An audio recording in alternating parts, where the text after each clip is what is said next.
Wahoo! Ooh, we are starting soon. And you might be like, "Oh, Clyde, why are we just on the waiting screen if you're already talking and we're hanging out?" Well, the answer would be that my game isn't open yet. And so that's the first issue, and then the second issue is that I haven't like actually set up the chat in the other window, and so I need to like get the stuff together to do that as soon as my game actually fucking launches. Uh, so we're just live a little earlier than maybe we ought to be, but who fucking cares? You know, we're going, we're doing. Oh yeah, see there. Now we're in this window, and you can like distinctly see that the game isn't being captured right now, which is funny because I would love it if it did. There we go. Now we're capturing the window. Yay! And then the browser, we want to be this one. Boop. Right, did that work? I don't know. Yep, that worked. Cool. And then I want to change it from top chat because that's stupid. I don't know why that's an option to the other one. Fuck, how do I... Shit. Oh, goddammit, I forgot how OBS works.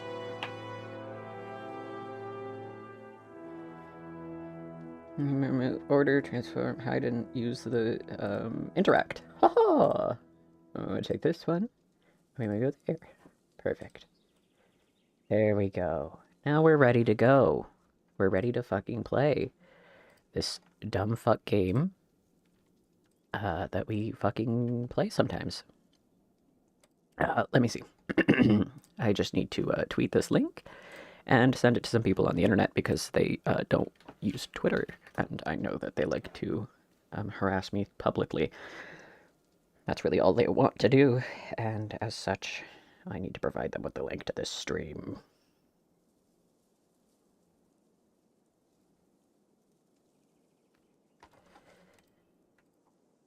Boop.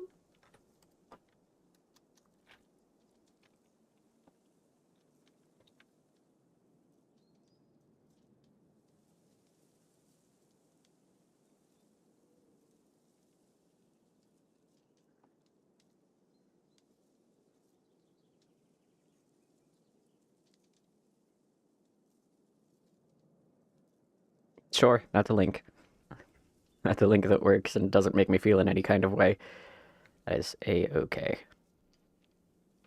Then I should open this and tell some people that we are doing this now. Um, and hopefully someone will come in and tell me that my audio is trash again, because I'm sure it is.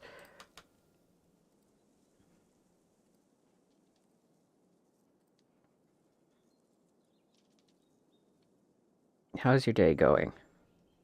I am doing okay. I'm doing a-okay. You know why I'm doing a-okay? It's because um I haven't really, I don't know. I just am. Got a burrito this morning. That was tasty. Don't know if you noticed that I was doing burrito things and ooh, excuse me. There you have it. That's what happened. Where's the promo channel in this server? Promos were fucking...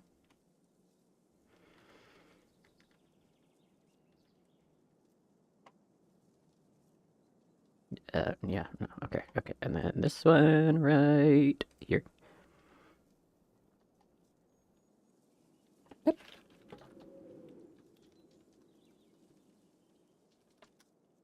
Woo woo woo woo woo woo woo.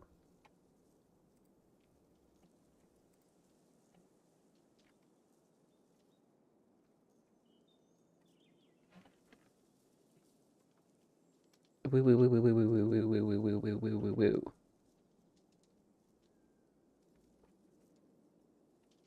Oh, Susie, are you over there scratching the tower? Yeah, I'm sure that's getting picked up on my microphone, sweetie. I'm sure that's getting picked up on my microphone, sweetheart. Yeah. Hi, Suzu. Okay, we're here, we're live. I didn't grab any sort of beverage, so at some point we're gonna do that and have a nice little break. But as ooh, ooh, Ooh, I forgot you can drag on this screen and just, like, hang out over here. Oh, Ivor. Why is this... Hello? Who? Who? It's full screen, but it's not full screen for me? Oh, that's also bad. Hold on. I don't know if you can tell that I'm having an issue here, but, full screen. Full screen. There we go. Perfect. We're back at it. We're back at it in the Krispy Kreme.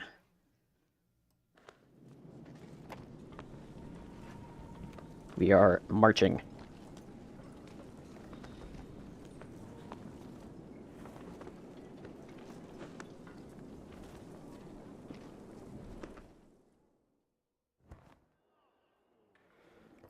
Holy...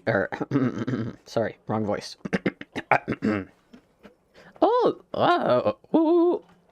Oh, I'm Groomer, and I talk like a crazy old man. Ha ha ha. There we go. Oh, these warriors. Another great war is upon us.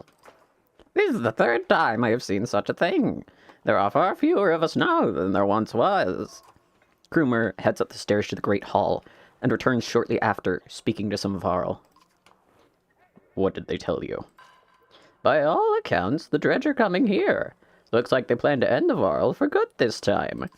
This place will become a killing field soon. They say the Prince of Men is here. They've got a mender, too. Prince Luden is here, from Aubering. In any case, we'll be given no audience today. You remember the last time you were here, Invar? It's Ivor. Yeah, I remember it. What now? We find somewhere to rest. I'd recommend keeping your people out of trouble while you're here, Rook. In fact, keep them invisible. Your Undur won't be happier here. You're shown to quarters, but could wander the city while you wait for an audience. You feel like you could sleep for a week straight. Oh, baby, you know I could sleep for a week straight. There's Market, though. Ooh, we only have 16 days worth of supplies and no renown. Oh, that hurts. That hurts so bad. Oh, I can hear my microphone peaking. I'm so sorry. Is that any better? I hope that's better. I don't want to be peeking on you. Ah ha ha, sorry. It's like the moral equivalent of flashing somebody. Whoopsies, you know? Is it this way? Is this the direction that I should be? Oh, yeah, there we go. I was totally doing it the wrong way. There we go. Now we're not peeking consistently and like a monster. Yay! Nobody wants to peek. Skule is -1 aggro. I don't have any money and I don't know why I'm here. Just like real life. Mogan is ready to advance. Oh, well, that's good because so are, so is everyone else. Oh, right, I don't have any renown. Get out of here, Mogan.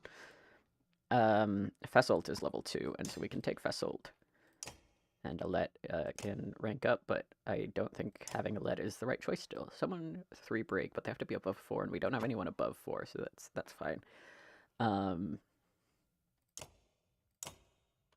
Here, if Alette isn't fighting, we'll take the bracelet, and then we'll give the rune to, what is it? Plus 15 dodge strength? Dodge. Yeah, we'll give that to Fesselt. Fesselt can be a little quicker. That's fine. He's a big guy. He could use the dodge. Maybe we give it to Odalive because she doesn't have any freaking hit points. Yeah, we'll do that. Hogan can be here. Cool. Cool. Now we take a nap. As you settle in, you receive word to come to the Great Hall the next morning. Ivor suggests not speaking unless addressed, and even then, keep it short. In your dreams that night, you see Varl kings fighting with Dredge lords. An ominous feeling lingers as you prepare to enter the Great Hall.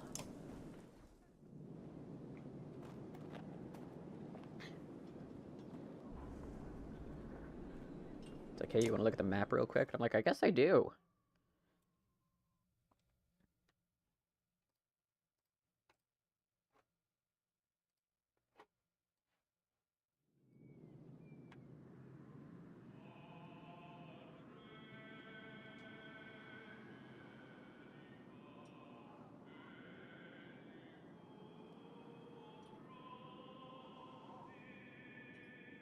Oh, the tunes. We're in Untruths right now. Home of the first feral king, Einar. Oh, I thought we were up in Grofheim. Whoops. That's fine. Look at all this map. Jesus. They were like, hey, here's a whole map. And I was like, oh, a map.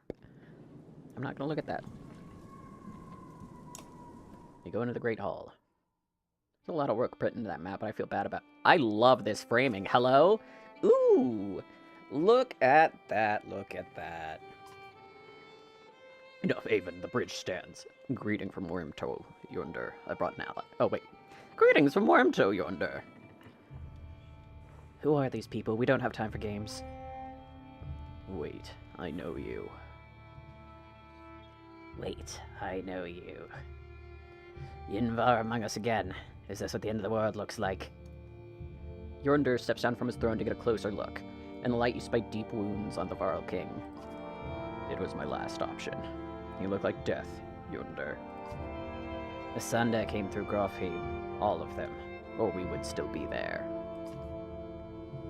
A few thousand Varl remain. Belaware has been following us since Grofheim. That's what he does. What will you do?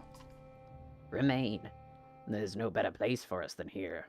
We make our stand in Einertoft. But even if Einertoft falls, the Varl won't be wiped out. Haken is taking our best warriors to Arborang, as we were discussing. I'm not going yonder. We're needed here. This is not a debate. Messenger busts through the doors, cutting the tension. He says a stone singer has been cutting a path across the bridge. Gods, can we not have a moment's respite? They should not be here already. A stone singer is with them. Let me bring them down. Let me bring down the bridge as I said. It will buy us. I said the bridge stands, Mender. I say it again to you and the Prince of Men and the whole Mender Council, were they here. I will not say it again. Haken, you go to Arborang. Avend, do not even touch that bridge. Am I understood? You are. And I'll confront the singer myself. Nobody tries to stop Avend, but many follow as he leaves the Great Hall.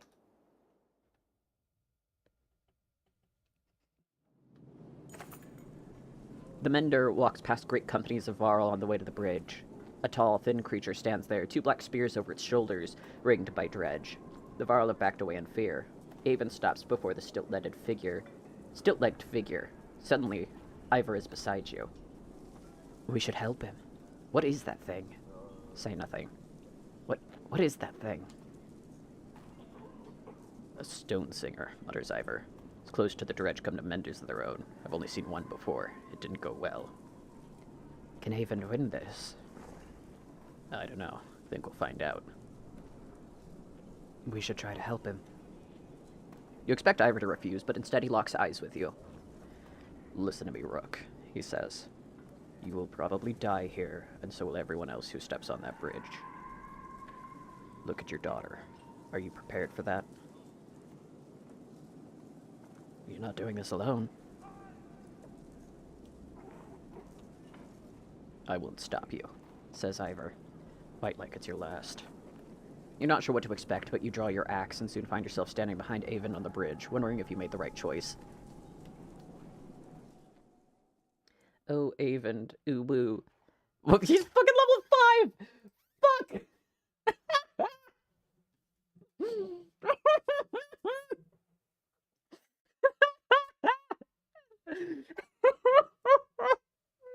Oh no! They're like, here he is. I'm like, yay! It's like, he's level 5. Your highest person is level 3, motherfucker! What? Oh, that's bad. I love Avond. Avond, my beloved. Okay. Avond, okay. Up everything once. 5. That leaves us with 3 points. Can't spend here and 3 more. 2, and as a caster, he does kind of need that extra, but let's get it all to 9. Yeah, we'll do that. And then he can take the belt, because he's the only one that's high enough levels to use it! And then Aegil. Should Aegil be coming, or should it be Festal? Festal is Malice and Return the Favor. That would be kind of nice to use. Whereas Eagle has Stonewall and Shield Wall. Oh, Shield Wall is really nice, though, and I don't think anyone else has it. Except for, like, maybe Krumer, but he's not. Nope, he has Heavy Impact. Okay, we're gonna die. Yeah, Avon's gonna fight the Stone Singer because the Stone Singer rolled up and everyone's like, oh, this is a problem. And Rook is like, what the fuck is a Stone Singer? And Ivor's like, oh, very bad news. And he's like, so we should go help Avon, right? And Ivor's like, that's a death sentence for you and your daughter. You know that, right? And Rook is like, well, you're not doing it alone, and I know that you're about to go fucking do that, so we'll be there. Shut the fuck up. This is the Stone Singer, by the way. Look at him. I love this character design. It's so saucy. The two spears, the fucking, like, robes. Eggle isn't gonna die. I'm gonna keep Eggle alive. There's a whole ass achievement for it that I don't have. Okay, Avon, what can you do? He can Arc Lightning, and then Mend, and then Rest, and then Attack. So Arc Lightning does this and continues diagonally. And then Mend heals armor of party members, which is handy. Let's see. Where can these guys hit? Okay, so like right in here is okay to move up to without getting hit.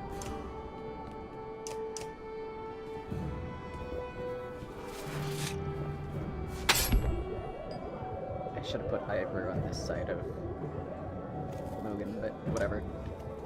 Wait, this is Hogan. I brought Hogan and not Mogan.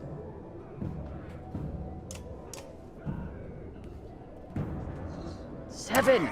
Jesus! Fuck me, dude. Get between them, please. Thank you.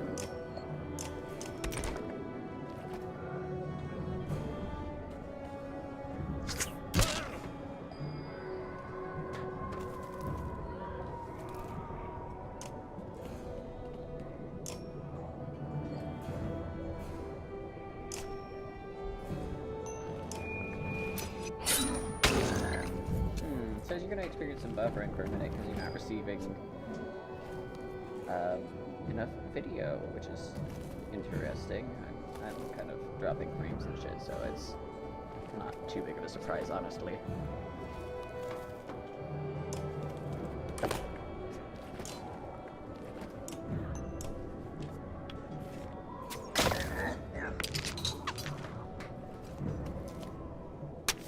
Uh-oh.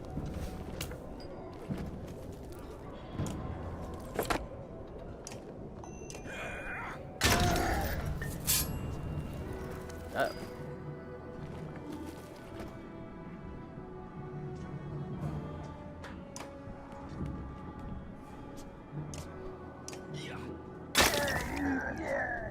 Even his crazy break right now, he's put a break on his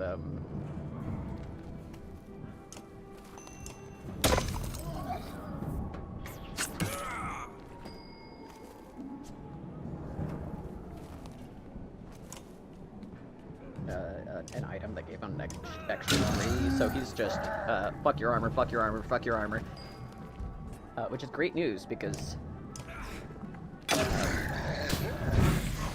fuck their armor, you know? Ow.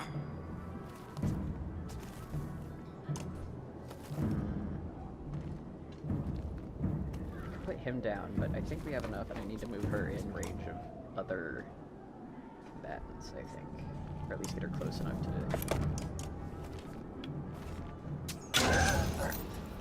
Moving as necessary is what it is. No, I don't want to move him too close, but if I don't move anyone closer, they're gonna go after Avon, which is bad.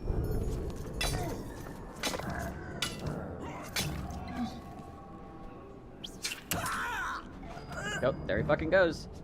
Yeah, we're restarting the fight. We're restarting the fight. Fuck that. The last load. Is it? Yeah, no, okay. Cool.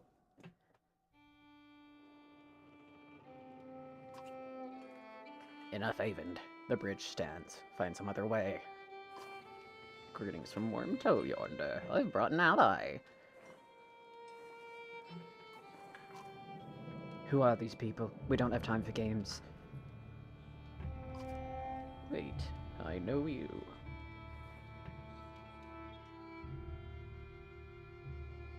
In among us again.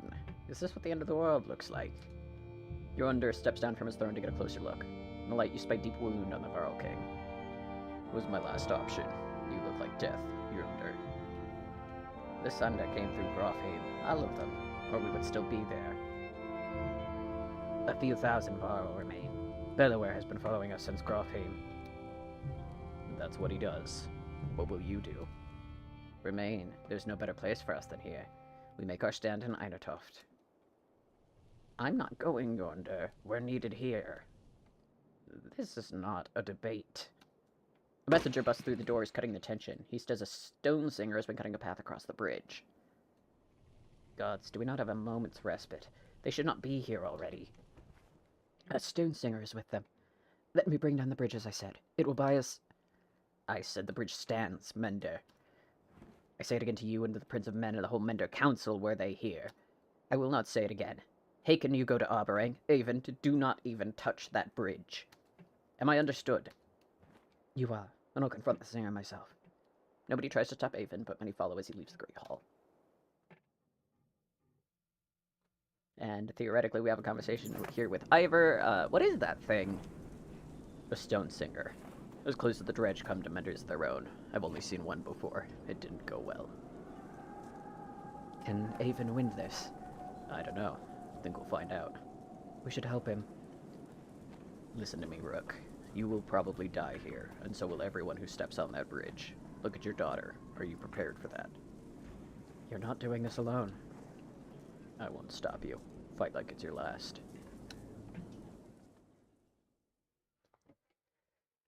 Okay, gentlemen, let's not fuck up this time.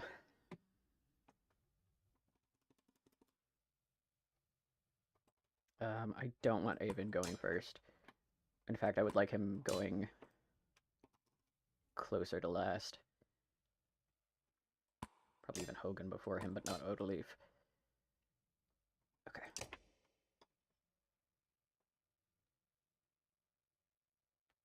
That was my other problem, was I didn't move everyone correctly at the start, and I didn't like that.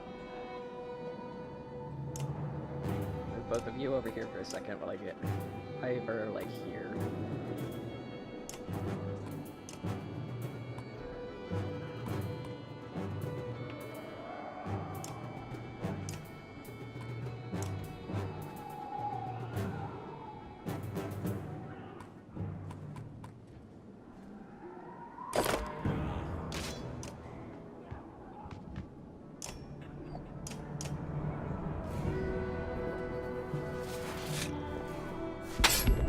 It's committing vibrating. I don't like it. I don't like that it's doing that. Stop committing vibrating. 7. Jesus.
Oh, okay.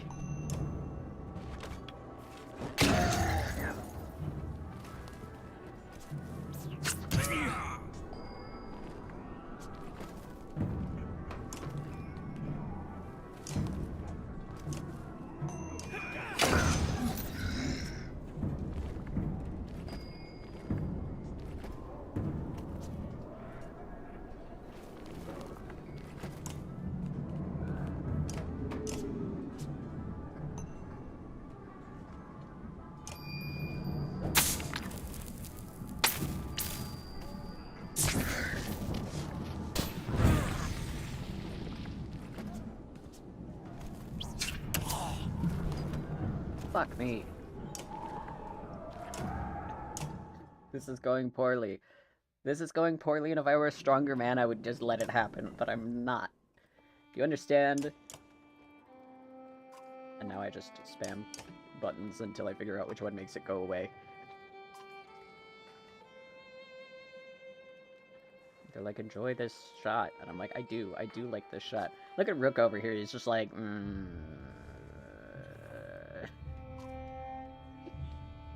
Rook voice, I am not going to be spoken to. Don't look at me, don't look at me, don't look at me.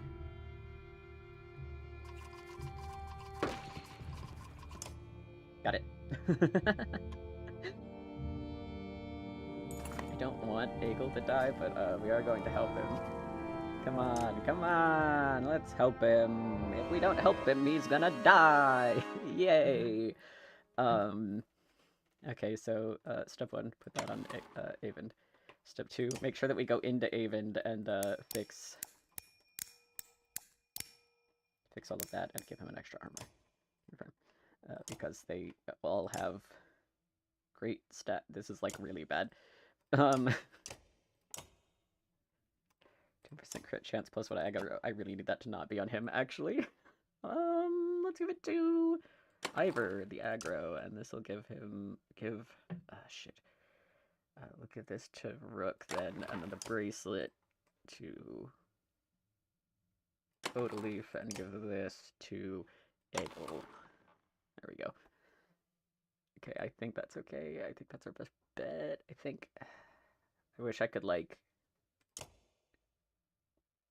take a let instead of Odaleaf, but I can't do it.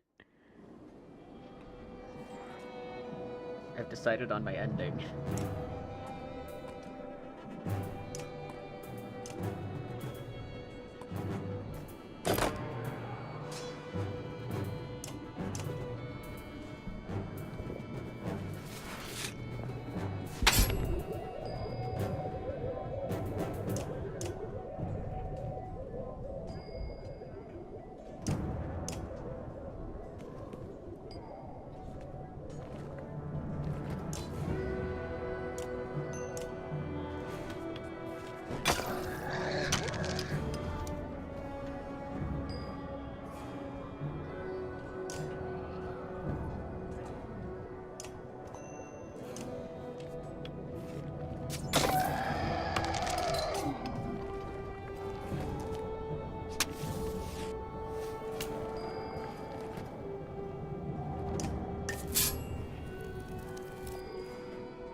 Sucks. Okay.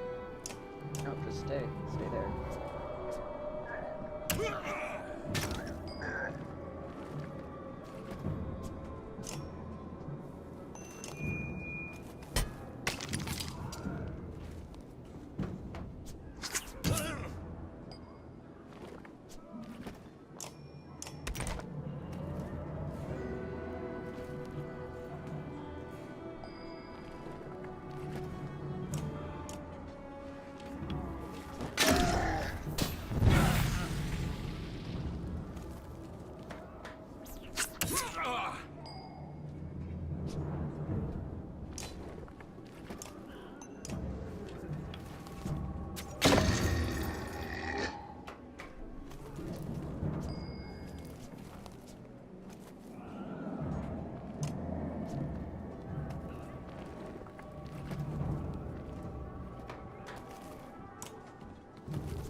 Dead.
Uh-oh.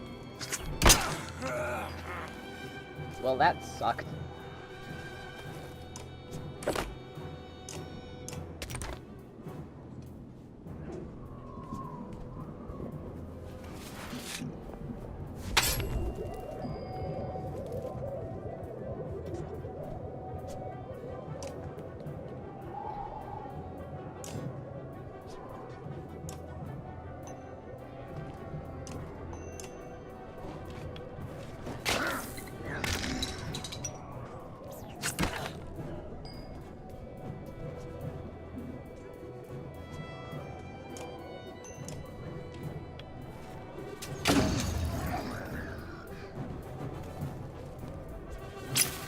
No, they're both vibrating now. That's no good.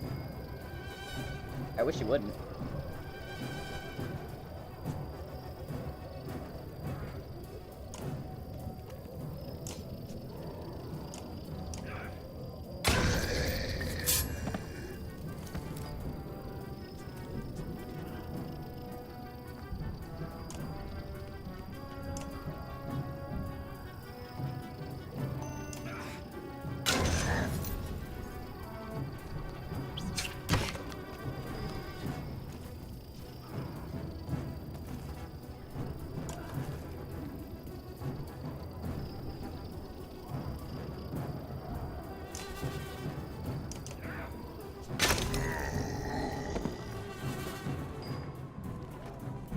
Oh, hello.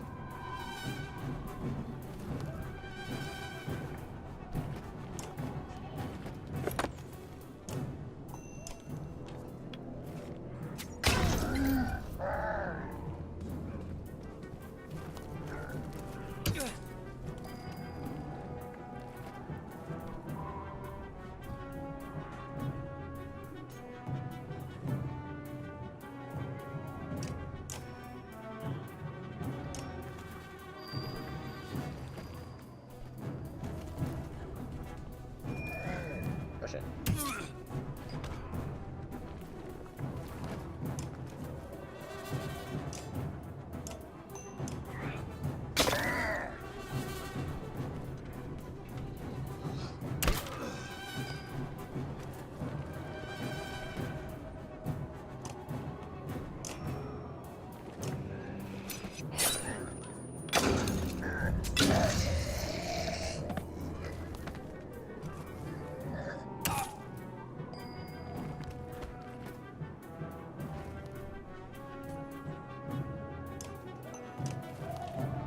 This is very bad. I don't think this is gonna work out. It's just a distinct impression that perhaps this is going very poorly.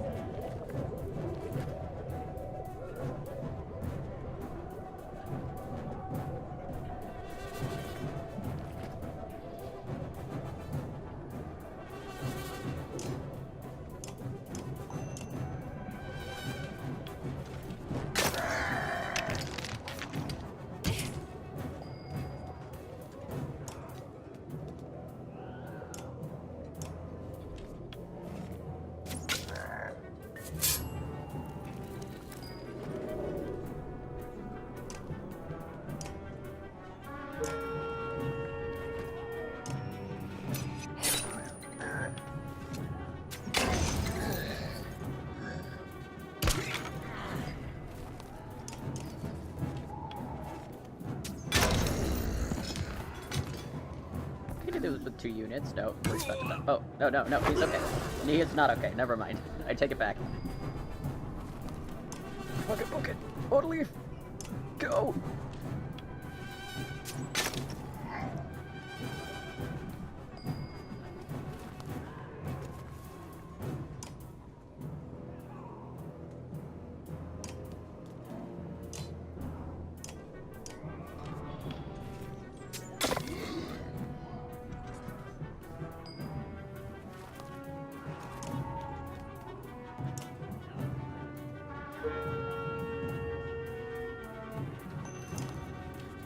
This is very bad. Everyone is on the ground except for Only... And I'm... We did it! Yay, Lo hicimos! Everyone's dead! Yay! Victory! Everything is bad!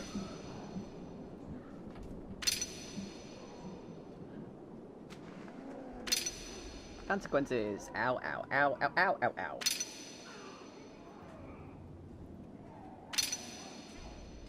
Yep, thank you, everyone is hurt.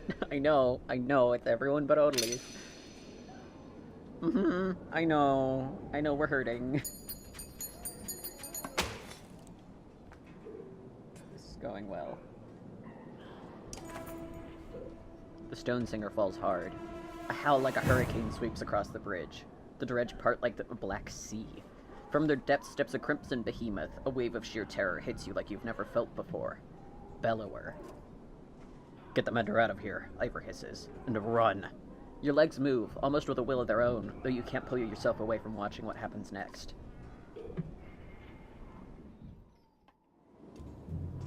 Ivor! No! So what was I thinking?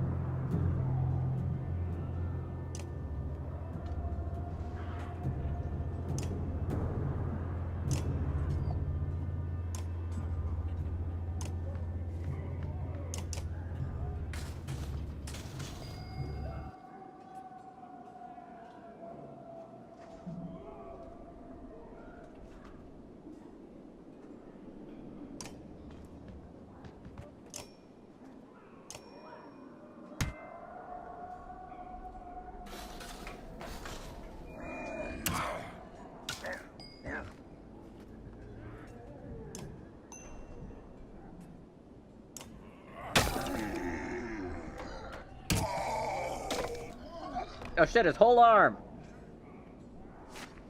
Ivor! No! I hadn't noticed that Ivor's whole arm was gone. Yeah, thanks. Ivor writhes in agony, his arm torn clean off by the Bellower's onslaught. The Sunder raises his weapon for the killing blow.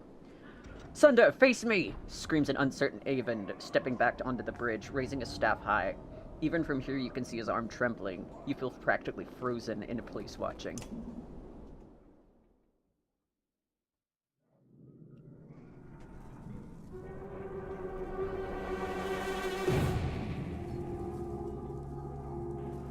Oh, fuck!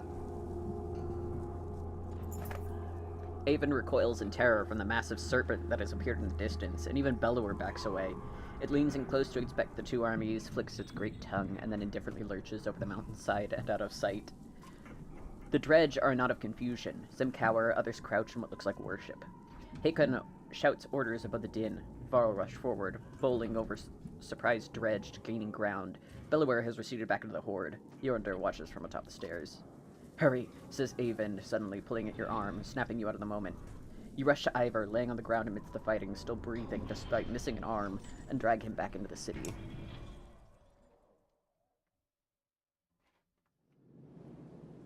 Why? Ivor. Can you save? Yes, probably. Give me silence. Nearly 3 hours pass as Avon plies his trade. Flesh slowly forms and closes across Ivor's torn frame. That is as much as I can do. He should make it. Thank you. The mender looks exhausted, leaning heavily against the bed. When was the last time you slept? A couple days ago.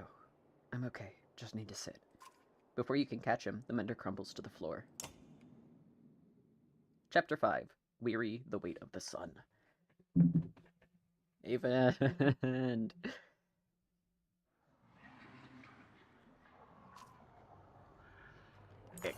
Milk. Your sight swims as if underwater. Memories fly away like startled ravens before you can capture them. With great effort, you remember who you are. Juno. You also realize that a monumental serpent is speaking to you now. Your last certainty was that you died some time ago, and that is about to happen again.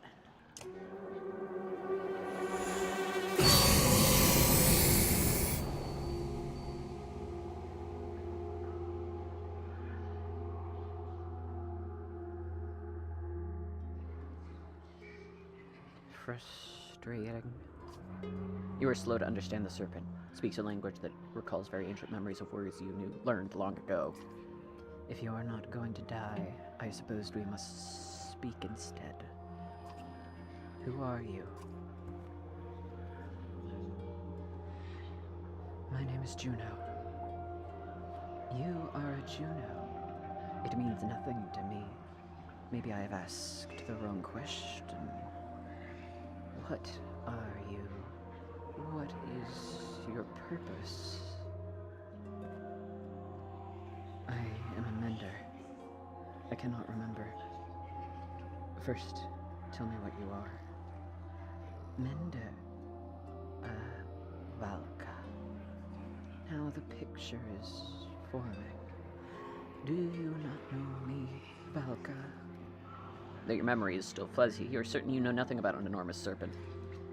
What do your prophecies say?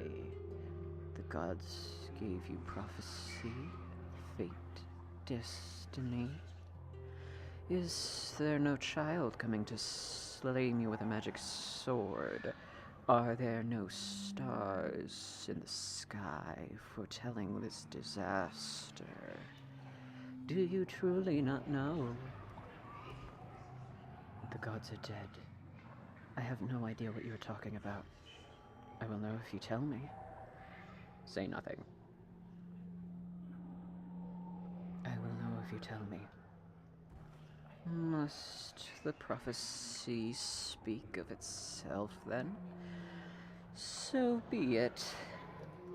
Listen carefully now, for I will give you a prophecy. I am the end. Do you understand? This world and this tapestry I would devour. It is my purpose, but I cannot. Instead, now comes a wall of night to consume your pitiful world. Wall of night, the dredge.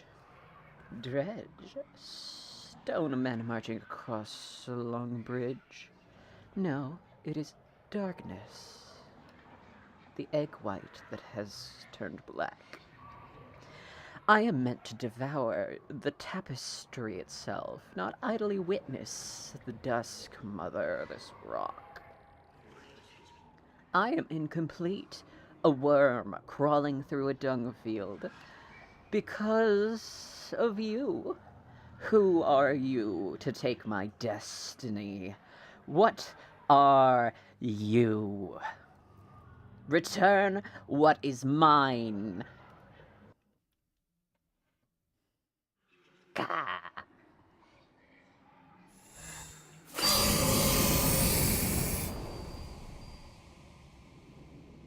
David.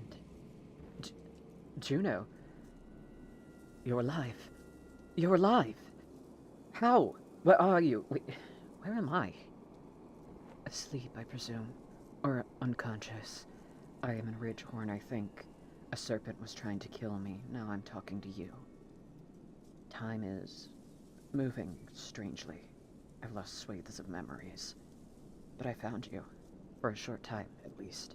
The serpent said something about a long bridge. So I took a guess. It came after you. We saw it at Einteroft. You okay?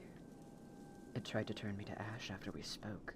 I'd be surprised if that's the last we've seen of it. It could tear the land apart or crush cities if it wanted. What do we do? It, get, it gets worse. A prophecy of the gods that I've never heard of. And there are still prophecies out there.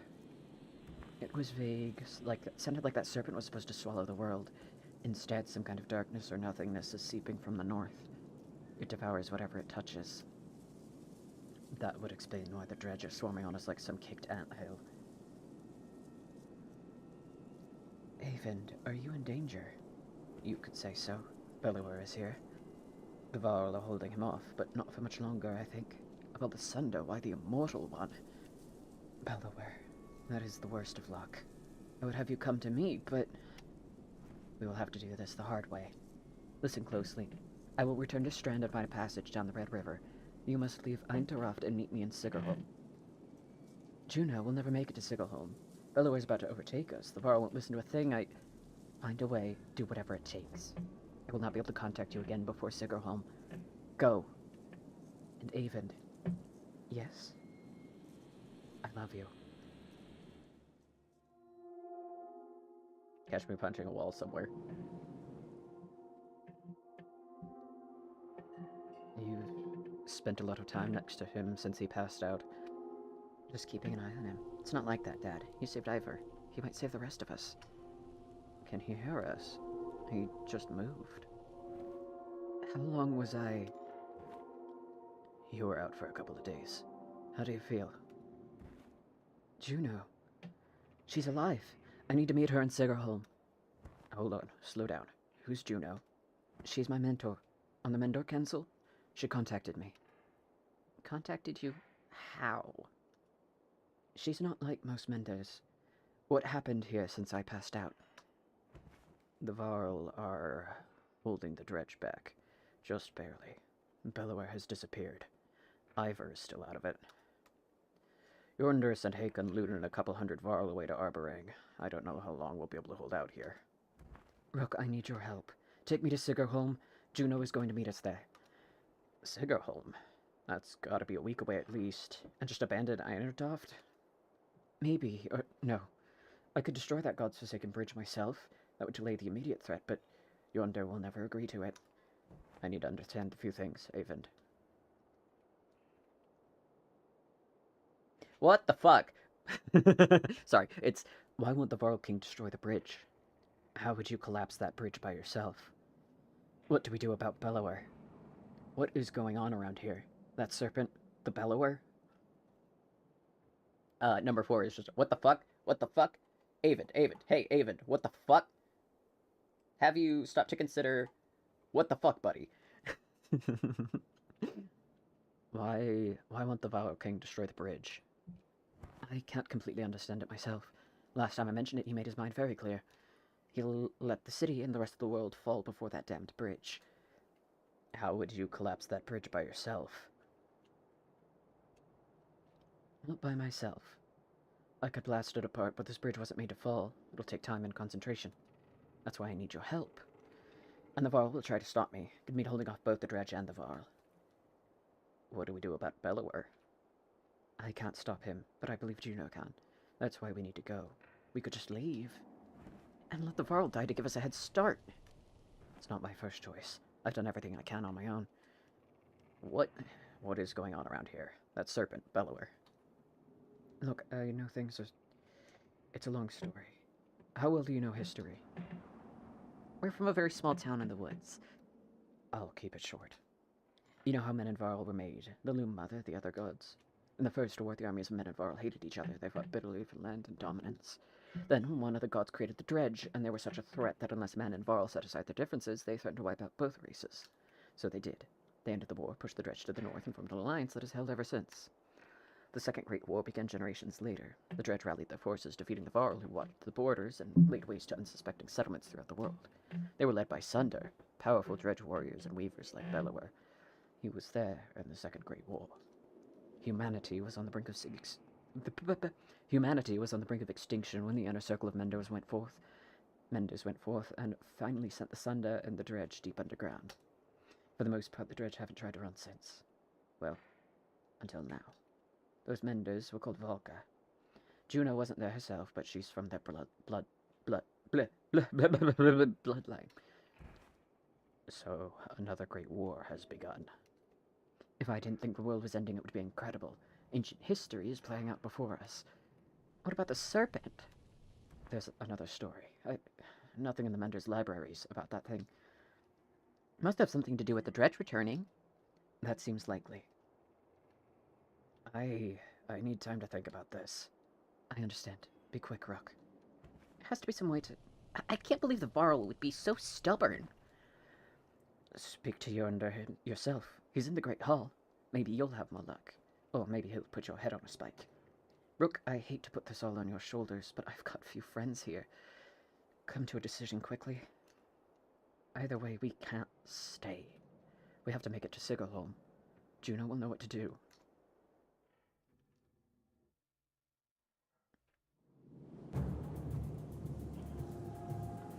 Great Hall. Heroes. Map. Market. Destroy bridge. They're like, hey, check out all these guys that are ready to fucking level up. And I'm like, yikes. I can't do that.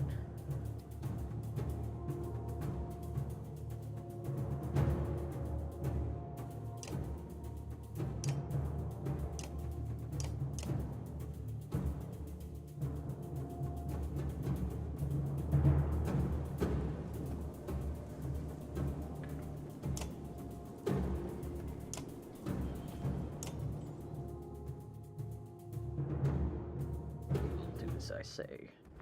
I'm not here to argue until you were dying by the dozens every day now.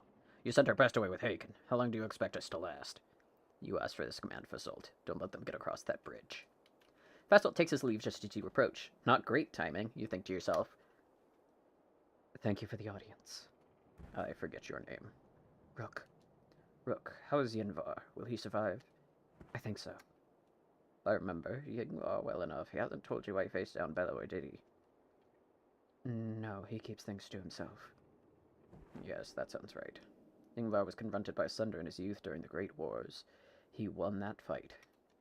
None other but the Menders have done that. He proved us stronger. Maybe he thought to do it again. I ever killed a Sunder? How did he end up in Skogar? You'd have to pry that from him yourself. I don't know. He disappeared when the last king tried to name him Kender. It occurs to you that Yonder would not be on the throne now had that happened. But why are you here, Rook? Be brief. I'm sorry to waste your time. I should go.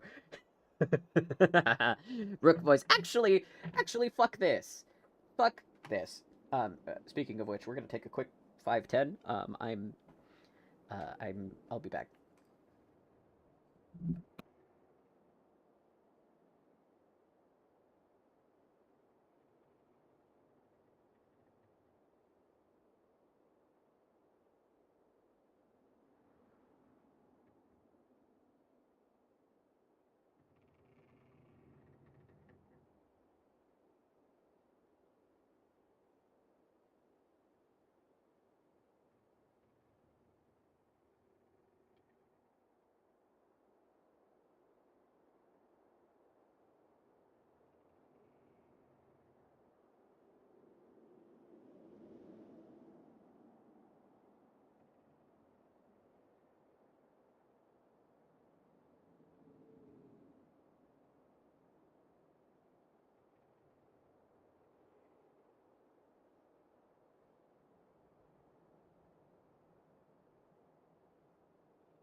So sorry that took so long.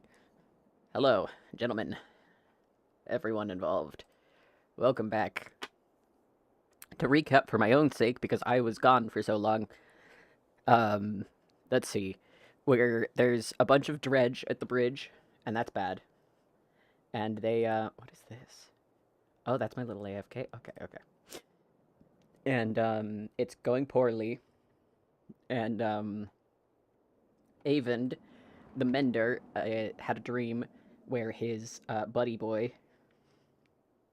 um, and,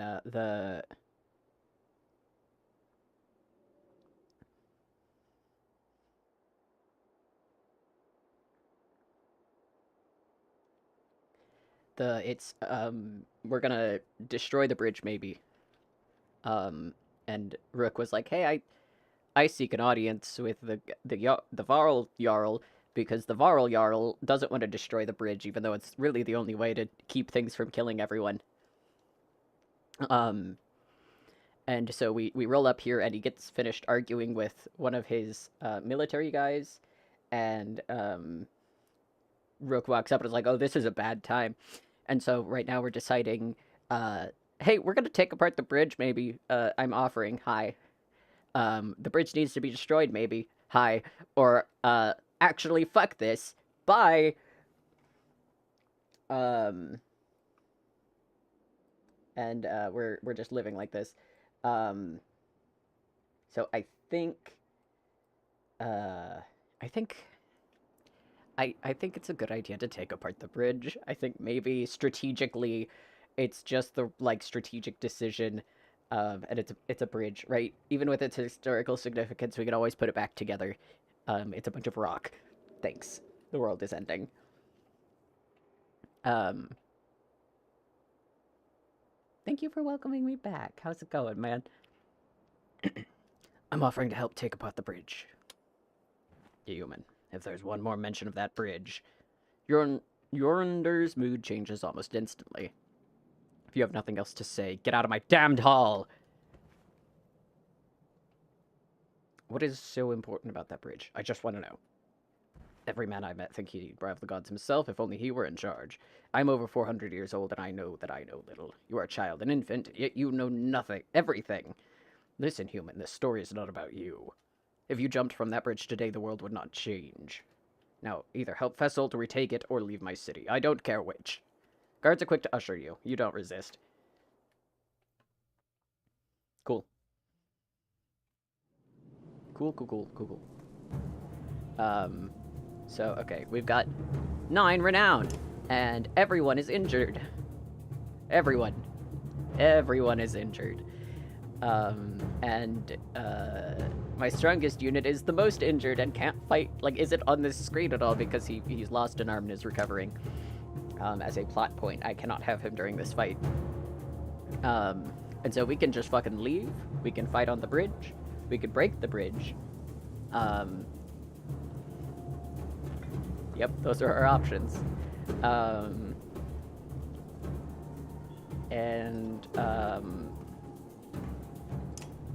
Fuck. I'm underleveled. By the way, they were like, here's Avend for you, because you need... he's joining you, and he's level 5. And all of your units are level 3 because you're underleveled.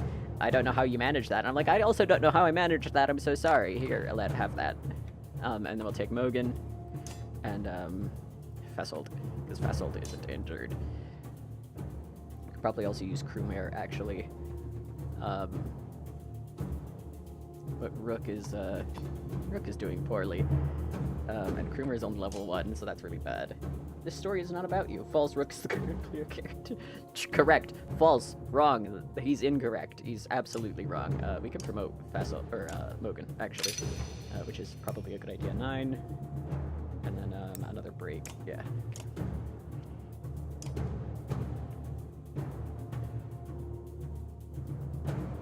Let's see. Because if we leave...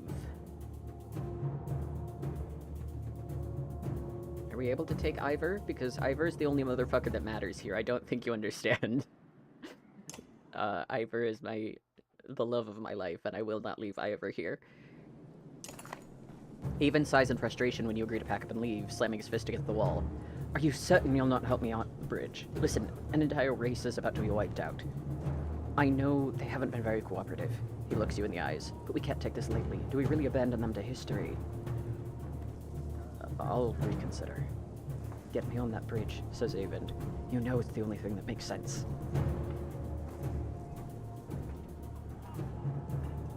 Nope, you're right. Avend nods when you tell him you'll help destroy the bridge. He reminds you of the plan. Get him out to the bridge, give him time to strike it until it falls. Hold off anyone who comes to stop him, Dredge or Varl alike. Are you ready? He asks.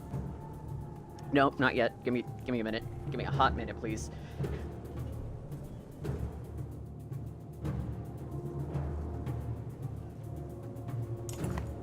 At the war front, rows of Varl are lined up, waiting for their turn to fill in as the warriors on the bridge battle Dredge in one endless churn of bodies and blood.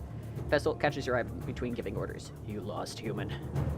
Just wanted to see how things were going.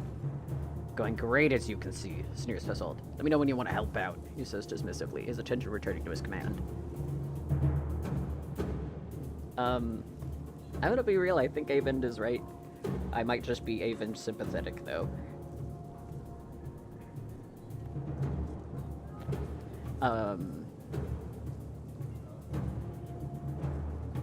Leaving is the bitch's option, and it is absolutely incorrect. That's off the table. We're not leaving. And, fighting is really bad. But, destroying the bridge involves fighting everyone, which is also very bad. We're gonna destroy the bridge, I think it's right. I think it's the only way we're gonna save anybody, so... You follow Avend to the bridge, where the Varl will end up to join the battle. They'd readily let you step in for the next group, curious to watch them end their fight. When you've killed a few, I'll begin, Avend whispers. This is bad. This is bad. This is gonna go very bad. Woo!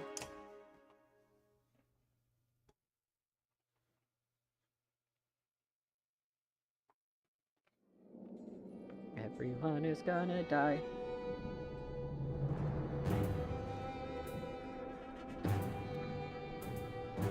Oh, would you look at this lineup? It's not great.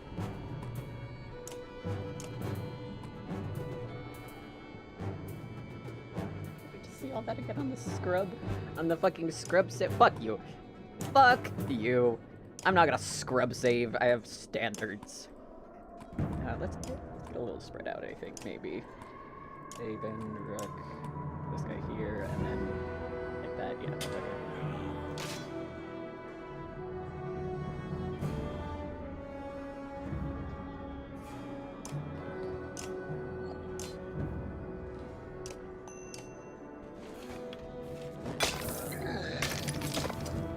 Yeah, I've been scrub saving this whole time. Have you not noticed my scrub saving?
There we go. Whack the fuck out of him. 1-800 fucking got him. Oh, this is not great. Okay, let's see. You did 5 damage to this guy? What happened? Oh, right, bloody flail.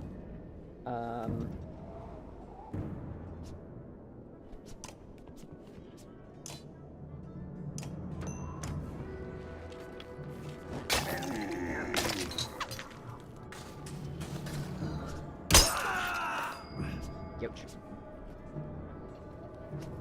Malice? No, not Malice. Stop being a fucking diagonal from this guy, I think, maybe, and then we'll do some break. There we go. Ow. Alright, Jesus. Ugh. That's no good.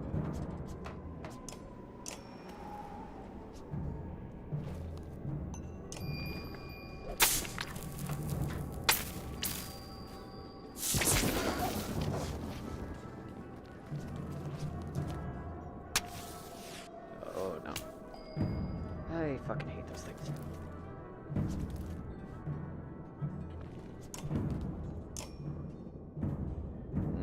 Threading the needle over Rook is bad, but whatever!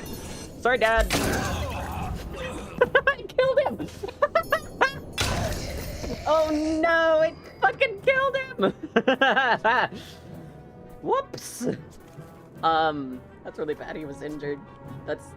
Rook's dead. Rook's fucking dead, buddy. Oh no. Ripping shit, dude.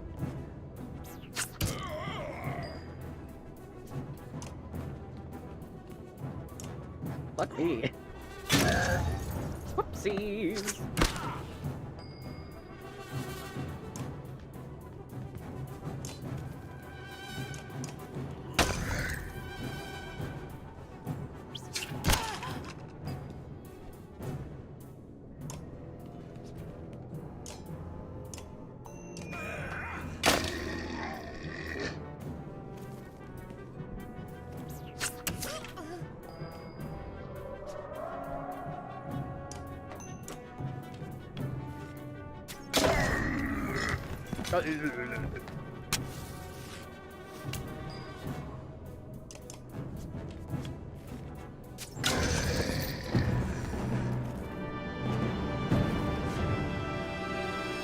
Victory!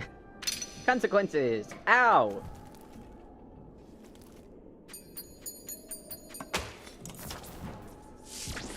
At a break in the fighting, Aven starts to rain down lightning at the Underwoodward supports further ahead. Dredge respond with confusion, shuffling away from the area. Then the Varl notice. "What are you doing?" shouts Fesselt. Several more Varl join him. Aven is locked in his task. Another lightning strikes him, rubbling the air. "Stop!" shouts Fesselt, rolling his weapon. The others follow suit to attack. "Okay. Ripping shit. Stay close," you tell the others, drawing your axe. Alette is shaking so hard you can see it from a distance. With a shout, Fesselt attacks. We're not gonna make Alette kill anybody. Hogan, Eggle, and, Onif. No, Kroomer. Kroomer. We could use a Kroomer. Yeah. Alette doesn't want to hit the Varl. And that's okay, but I'm fucked. I'm so fucked, dude. I'm so fucked.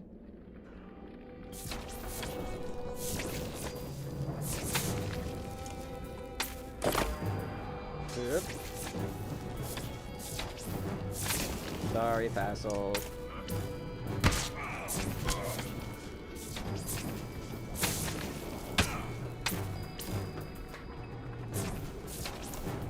That's the Dan, buddy.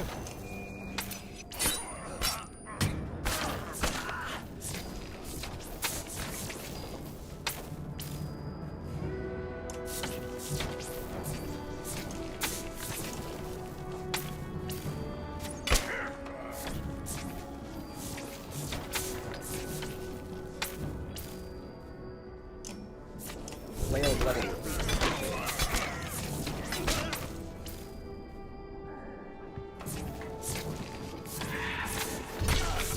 Ow.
I'm starting to think maybe this wasn't the right idea. That maybe we've just started another war, and that's no good.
Oh, the fighting. Oh, the tactics.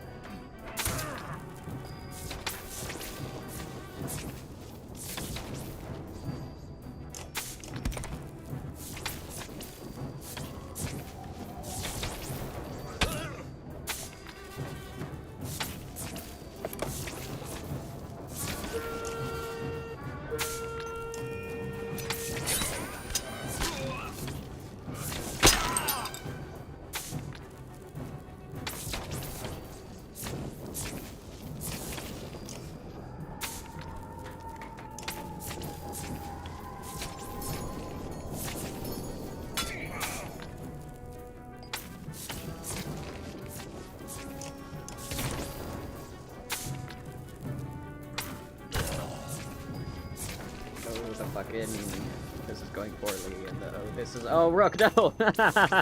Uh-oh. Oh, this is very bad.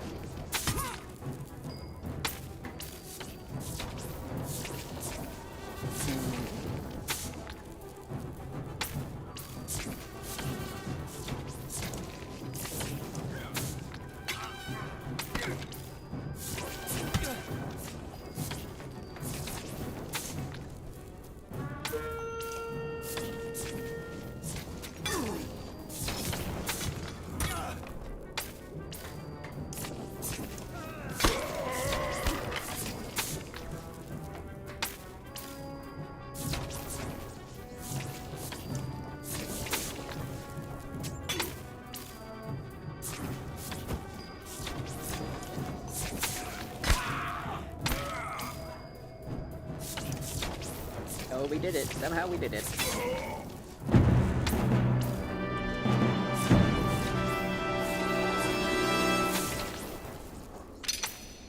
Consequences. Everyone is ouch!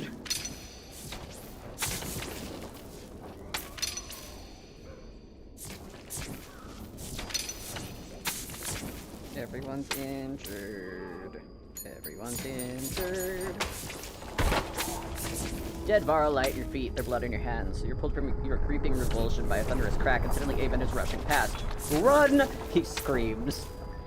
The stonework crumbles behind you, and the other Varl flee for your lives as the bridge collapses around itself into the deep abyss beneath. The dredge who have not taken it with it scramble over each other to outrun the collapse. When the distant snow clears, you can see a yawning gulf between you and the dredge. They won't be crossing it again. Rough hands from a screaming mob of Varl pull you from the ground to the grand hall. And this is how we get executed. Was there just one thing I demanded of you? Jorndir lunges from his throne, pointing an axe in your direction. You've broken this alliance, human. Man and Varl are no friend to each other anymore. This is my reward for allowing men into Einertoft? Do not blame all of humanity for my— There's a bustle from the back of the hall. The Varl part around a shadowed figure entering the room. Jorndir, enough. This fight could not have been won. They did what you were unwilling to do. Enough of this insolence. I want these people out of my city. You'd gladly let our whole race die. There's nothing glad about it. There are no more Varl being made tomorrow, or 1,000 years from now. We are all there is, and we will all be gone someday. You've destroyed what we have made. What else is left of us? Will we leave no trace behind, as if we never existed? We have nothing left but ruins. Now get out of what is left of my lands, and my city, and never return. Guards pull you roughly to where your caravan has been hastily gathered together. Chapter 6. Of Our Bones, the Hills.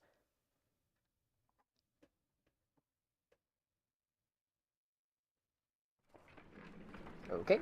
Bye!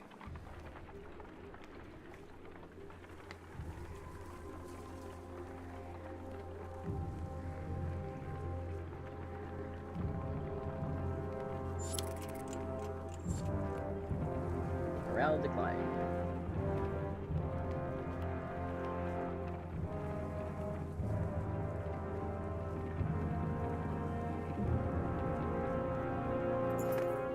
You notice most of the Varl pacing while others sleep. Their brief conversations with each other and other clansmen grow shorter and sharper. Go away, roars one Varl at a young girl asking him too many questions. All the clansmen stop and stare.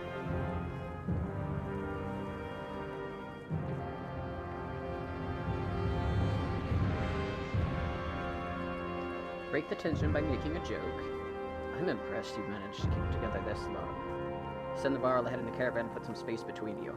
What is wrong with you? But I'll use a bit of space to stretch, you say to the giant. Why don't you and the other Varl take the lead, set the pace, we'll follow. He looks at you and nods, appreciating the graceful compromise. The giant explains, we live in the north for its space. Endless miles of snow, ice, mountains, fields, space to be left alone. But here there's no time for such things. Understanding slowly trickles through the caravan, relieving some of the tension. Morale improved. Yay, I made the right choice. I'm a good leader. Haha.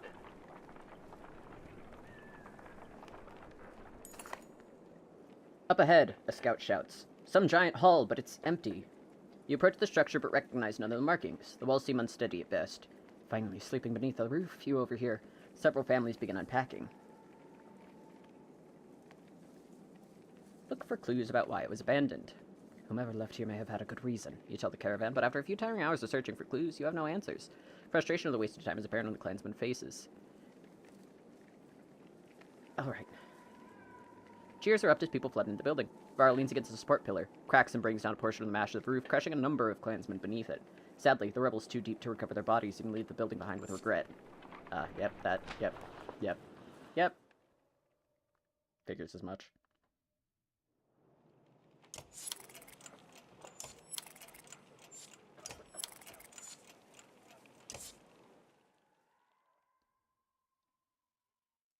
How are we looking, everyone? Oh, Ivor's back! Yay! I like Ivor. Wait, no, I want Avon, though.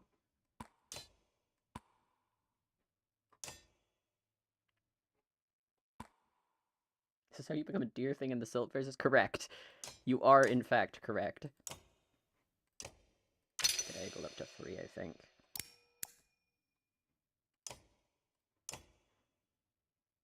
Okay. And then we'll do Odaleave up to 3 after. When we have more renown. Do you get renown in training for bringing people down? I don't fucking remember. Let's give it a go. Let's find out. Because we can grind for a hot minute, if that's the case. Okay, Avon. Let's fuck him up. Ivor!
Oh, Ivor's whole arm. Ivor. Oh.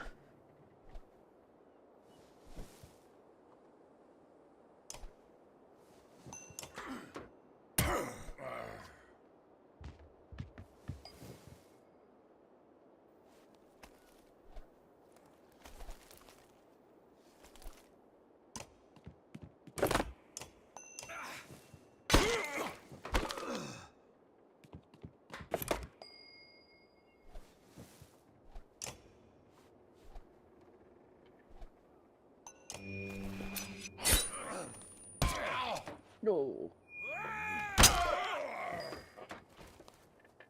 What Minecraft noises are the battles making? Hello?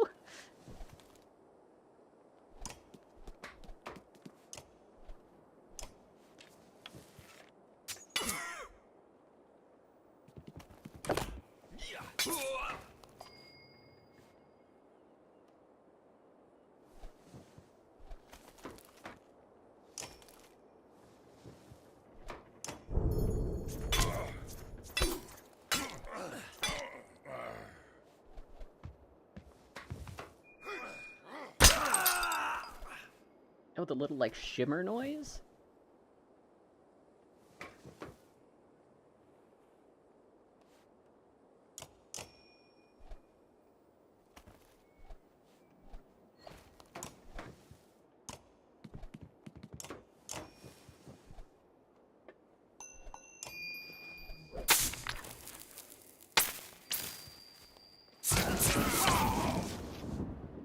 Oh, Avon, my fucking beloved. And this is why you want a mender.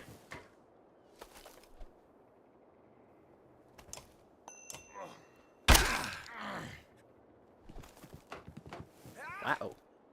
There goes Ivor. Bye, buddy.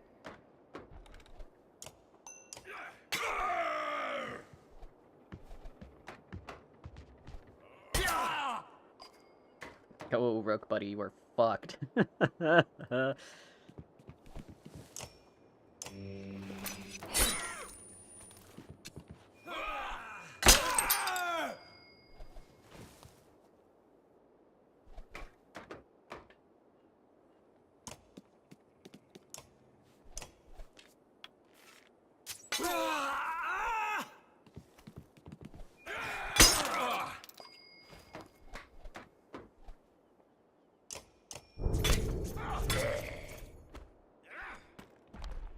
Yeah, did. I'll believe you. Usually I'm better at recognizing noises than that, but I'll take it.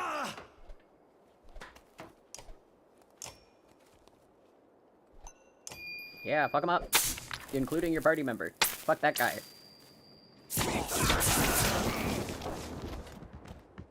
Alright, Avon!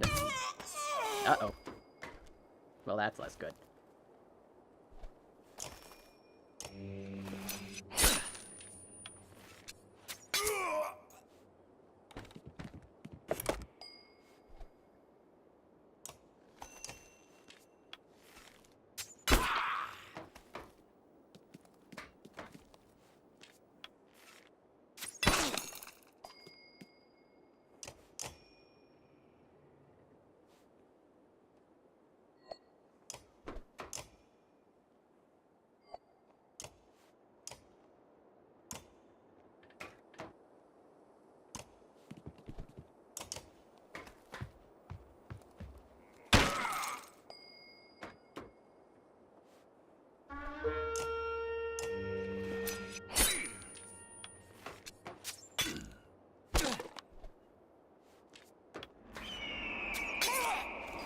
Uh-oh. Rip.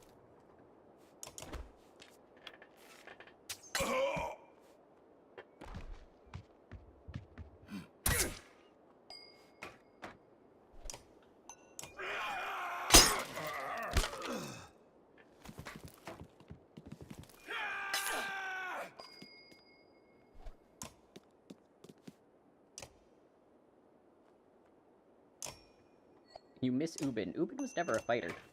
Ubin just sat around and said hi. I do miss Ubin, though. I like Ubin. They were like, here's Ubin. And now Ubin's just sitting in the back. And it was like, oh, Ubin. No. Just fucking rack the guy. Hee hee.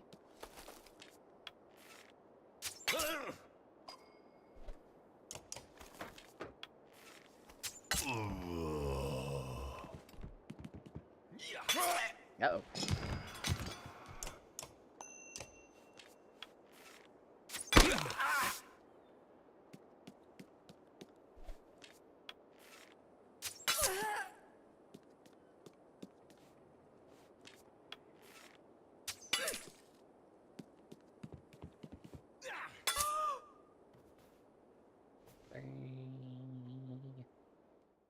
Fight over.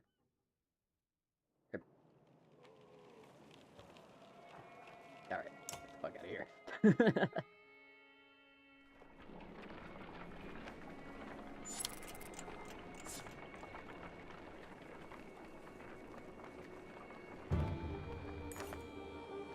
It appears that large figures following from the direction of Einertoft. Oatleaf watches intently before finally saying, "They have a heart."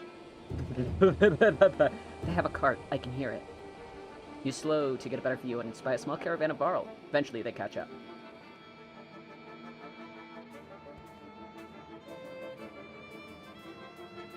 Greetings, Ivor. It's been quite a while since we talked, hasn't it? Speak of the devil, and he will appear! It's Ubin! I know you. I know you. Ubin.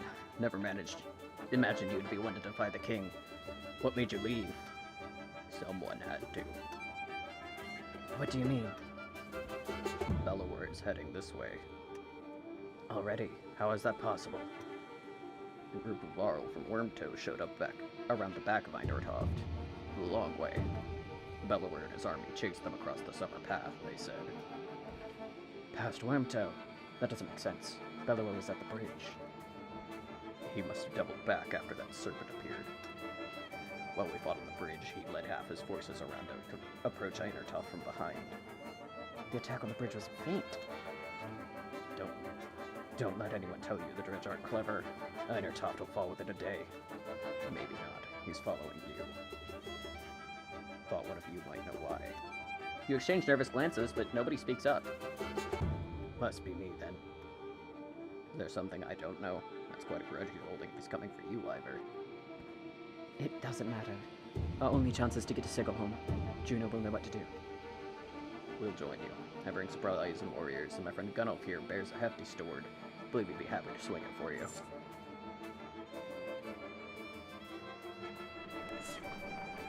Yay, Gunnulf! Yay, renown! I needed that!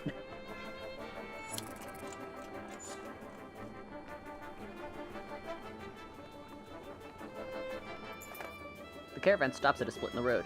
Ahead, the path leading to Sigerholm veers off the hills, which are now swimming with familiar black shapes. Dredge that way too, grimaces Avend. The summer path leads straight to Sigerholm, while taking the main road will add several days. They're every way by now, replies Ubin. I suggest we go around past Hogstrup.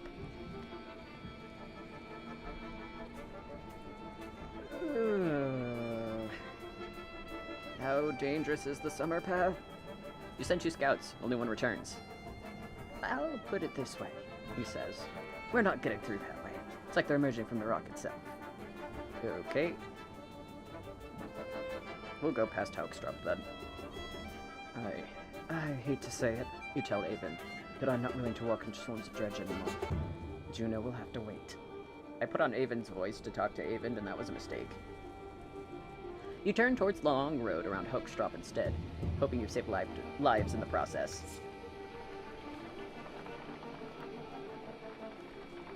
Almost to 30 renown, though. That's nice. Won't be for long, though. The fact that you can see all the dredge in the distance that way, terrifying. The detail, I love it.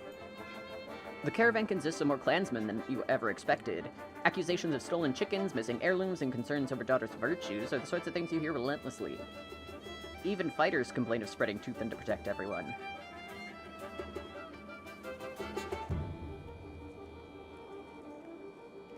Carry on and put up with it. Try to address the major issues. Try to keep people useful and too busy for petty squabbles. Form a council to handle these problems. Split the caravan.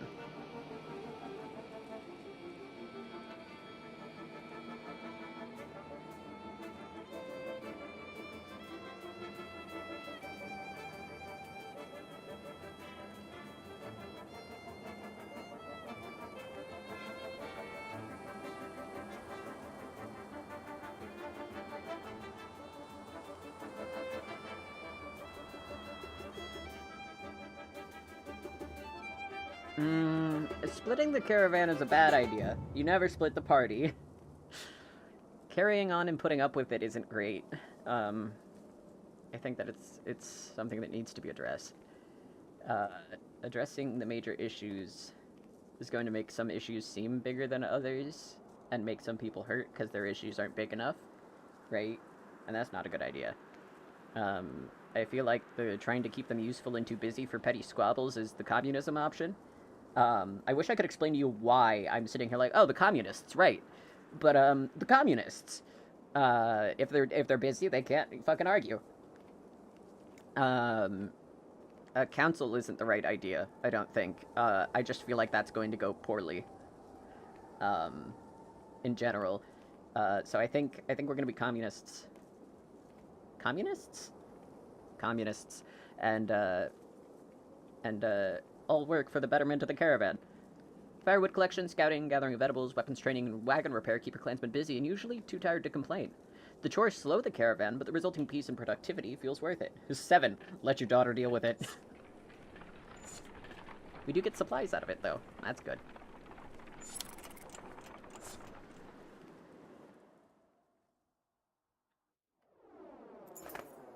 You enter a village of miners who want to know what's been happening recently between the rumblings of the quake and the sightings of the dredge. As you look around, you see a lot of elderly and children, and know these people will only be more mouths to feed.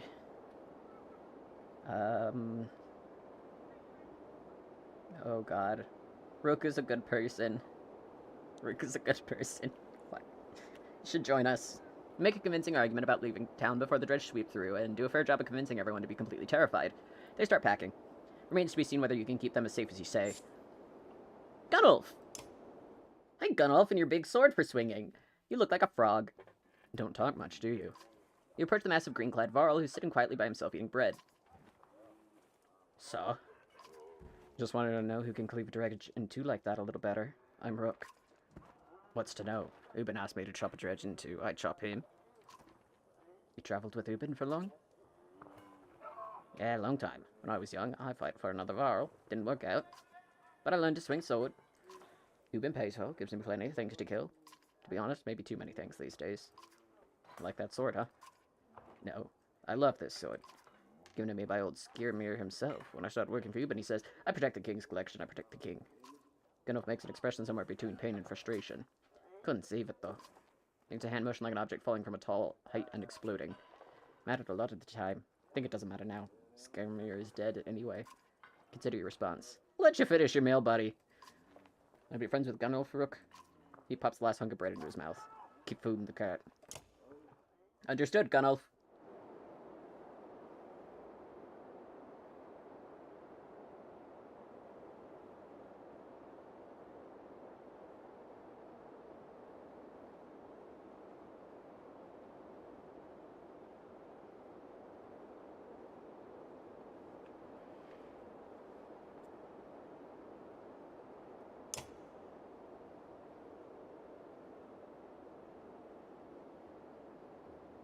Two armor per turn. That would be worth 10 renown.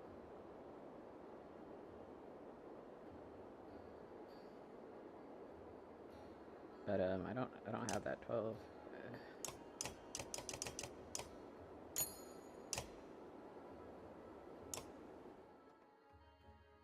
I just don't want to run out of food. That would be really bad, you know. Okay, Ivor. Do you want to be the next slave? He bashes into them, and knockback does break damage, and then if he hits really hard, it hurts the people around them, which is also good.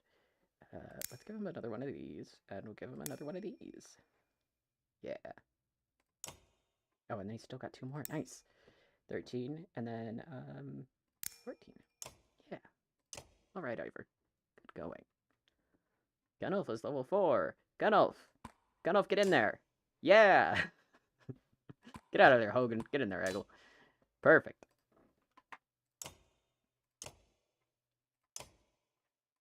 Gandalf is already the highest of people that aren't Avon, so he can stay there, and we'll promote Rook. And get him to 11 armor and another break, I think. And then, yeah, I think that's good, because we can't boost anyone else. Thank you, Gunnel, for my life. Alright, let's go. I guess I could have spent the last couple of points that I had for...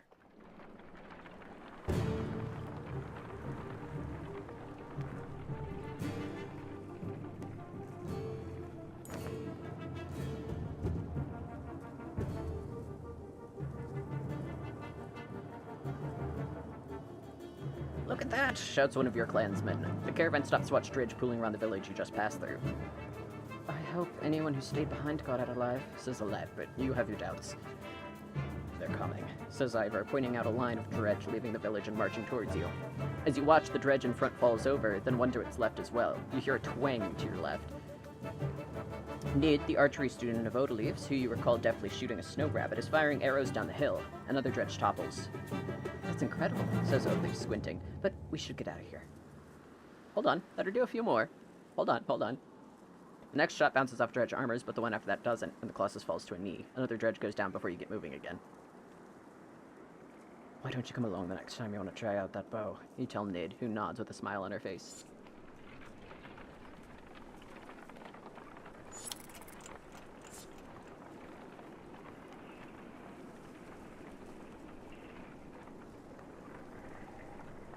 Ooh, a godstone.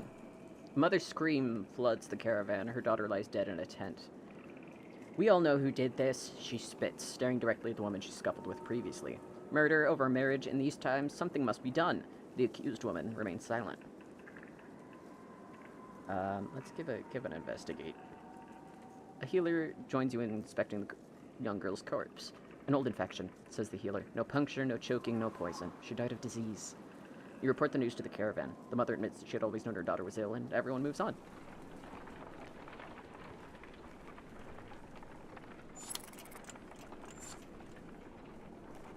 Morale declined.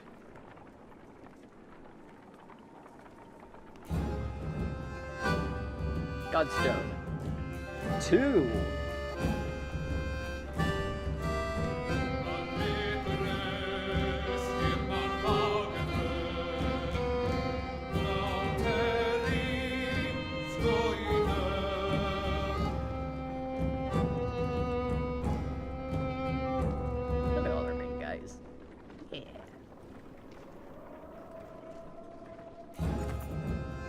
Godstone of Dunder passes around you. In the frozen climate here, it looks like the rock is split and is falling apart, held together only by the deep snow. Curiously, when standing between the stones, the wind drops off completely, picking up again once you pass through.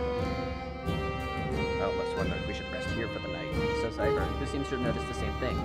With all the snow around it, Dredge might not even be able to find us. Yeah, I think that's a good idea. Walk around camp before settling in. Along each strand of Dunder's massive beard is carved a different part of his story, and you turn your head to and fro to read it.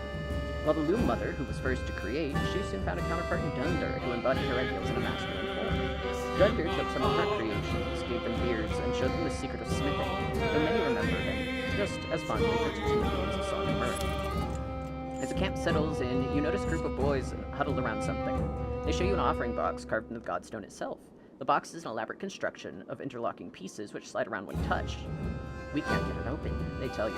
It's like a puzzle. I'll try to open it. The boys take turns working out the puzzle and give you tips when it's your turn, even though you don't seem to make much progress. Eventually, they'll leave to sleep until it's just you and a couple other determined youngsters. Probably just go to sleep.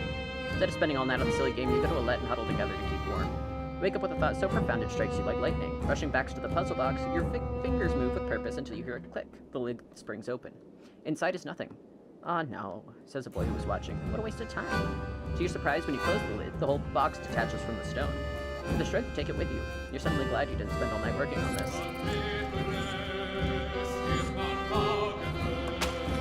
Puzzle box of the Twin Rivers. Hold on, our morale is gonna go so down, and I can't do that. We can't go to bad morale.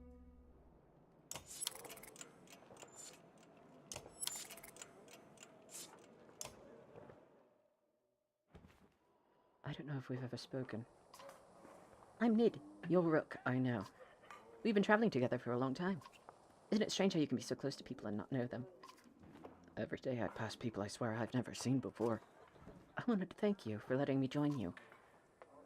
Have you always been such a good shot? Honestly, I never even tried before Autoleaf made me. I spent my whole life making clothes, cleaning. Autoleaf's good, but I don't think it was all her doing. Feels right. I just looked where I wanted to go. But anyway, I feel better. The caravan, the people worrying all day and making problems. Sometimes they really stew in their misery. I'm glad I can do something helpful. Where are you from? I don't think you're from Skogar. I knew most of the people there. No, I had a house in Fossfuller, but we were driven out with the Dredge started showing up. My husband died trying to protect our home. My sons and I were thrown out in the fields. I'm sorry. Eccle's men killed my husband. Now Eccle is traveling with us. For a long time I was angry. Why did he get to live? Why did you decide for the rest of us? You look away momentarily, not sure what to say. But I've let it go. I have 3 sons, and I don't want them to grow up with hatred in their hearts. So I wanted to thank you. You're welcome. I should be going. Don't think anything of it. We'll have our own problems to deal with. Let me know if you need me to put an arrow in something. She returns to her tent where her boys are waiting for her.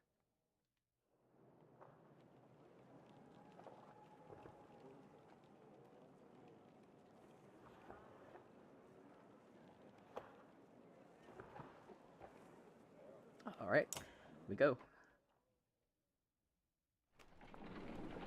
We walk. Just like little friends. Foxthorpe! While walking, the words of a mother's song reach you. It's soothing, nuanced, and about your current journey. When she finishes, a man begins a tale of his own in verse. The woman quickly responds with another poem, and the entire caravan slows to listen to the entertaining competition. Join the crowd, stay vigilant, ignore the contest, and keep an ear out for danger. Join in with a verse of your own. Yay! We're having fun! Man's response is an upbeat poem which questions the mother's cooking. Caravan explodes with laughter, and the contestants continue amiably for another hour or so. You hear snippets of the poems from the trail for the rest of the day, too, changing slightly each time. Yeah, we're just having fun.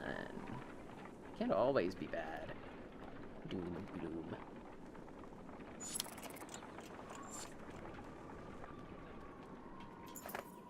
In the distance, Hoaxthorpe smolders like an old campfire. Even from here, you can see black figures shambling through it. That looks like a dead town, remarks Ivor, confirming your impressions.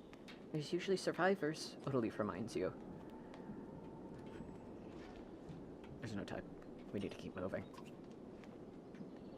We've had enough problems for one lifetime, you say. We don't need to go looking for them. Probably the better decision, replies Ivor.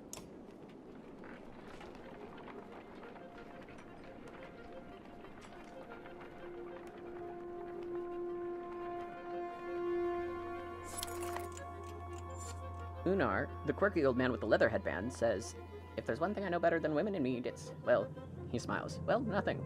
But I know in a group could use some help. Just nod and let old Unar make everything better. No questions now." What are you talking about? Unar's smile fades. I said no questions, and that's the first thing out of your mouth? He shakes his head and shouts, "Forget it! Forget the lot of you!" He storms off the next day. There's no trace of his whereabouts. Alright. Bye.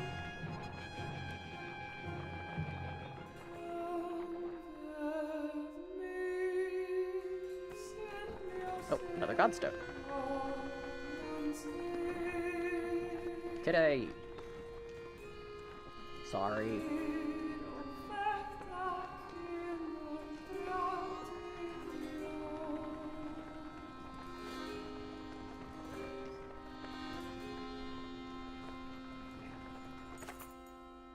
The godstone for Ingrid, goddess of knowledge, looks on as the caravan takes a much-needed rest. Ivor shoos some children away from the solitary dredge slinger laying dead beneath the stone. Should we be worried about that? You ask Ivor, pointing to the dredge body. I don't think so, he replies. Still can learn to have a few guards look around. Hours pass, without warning. Ingrid's godstone is carved with the ancient runes, which don't make much sense to you, though Avon tells you some of the menders have deciphered them. It's how the Menders learned the language of the gods. Past the largest stone, a long series of slabs contain more writing all the way down the hill. The odd thing is, he tells you, is that the writing occasionally changes depending on who is reading it. Usually, it describes the history of the gods, but it can be about nearly any topic. Sadly, Avon doesn't know how to read it himself. Juno could, he says. We pack up and we move on. As you're readying to depart, you hear screams from near the main godstone. The same boys so curious about the dead dredge from earlier are shrieking and pointing. For a moment, you think it must not have been dead, but when you see that they have opened a wrapping that was in the dredge's hands. Wait, says Ivor, his arm across your chest. This shouldn't be seen. Get everyone away. A chill sweeps over you. Alette rushes past and gasps. Stop, shouts Ivor, but curious onlookers have already seen it. Leave it. On the ground before the dead slinger is a small, stony figure, its hands searching for something it can't find. That's a baby. But that dredge is a woman? We've been killing women. We've been slaughtering women and children this whole time? Leaving them to die? In a war, it's only the males who fight. We've been fighting these dredge the whole way. Why are women with children on their backs attacking us? They're not invading. They're running. Everyone stops dead in their tracks. The entire caravan is gathered around, aghast. When I spoke to Juno, she told me something was coming. She didn't know what. A darkness. Something black is covering the world, and the dredge are running from it just as we're running from them. The serpents, the quake, and it's all the beginning of the end. Ivor, you knew! Why? Why didn't you say something? Ivor, this isn't the time. Ivor, say something. This isn't the time. When I was young, I killed one of the Sunder, during the Second Great War. We called it Raise. Every time we would build our defenses, it would flatten them and push us back again. I became separated from the rest of the Varl and stumbled upon Raise deep in a snowstorm, alone. She was nursing. I threw my axe, it twisted in the wind. Her son died in her arms. She was so pathetic, kneeling in the snow. She didn't even try to stop me when I took her head. That's how I killed a Sunder. When I found my way to Grofheim, the Varl wanted to make me Kender. Next to be king, I left, walked until I ended up in Skoger, where no one knew what I had done. The only sound is the wind blowing through the trees.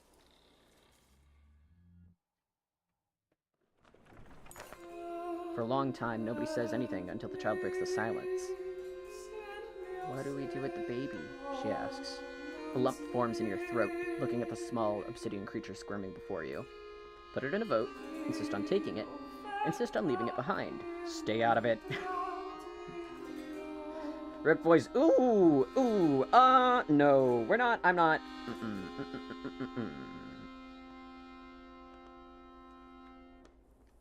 Could leave it behind, or take it with the caravan, or put it to a vote.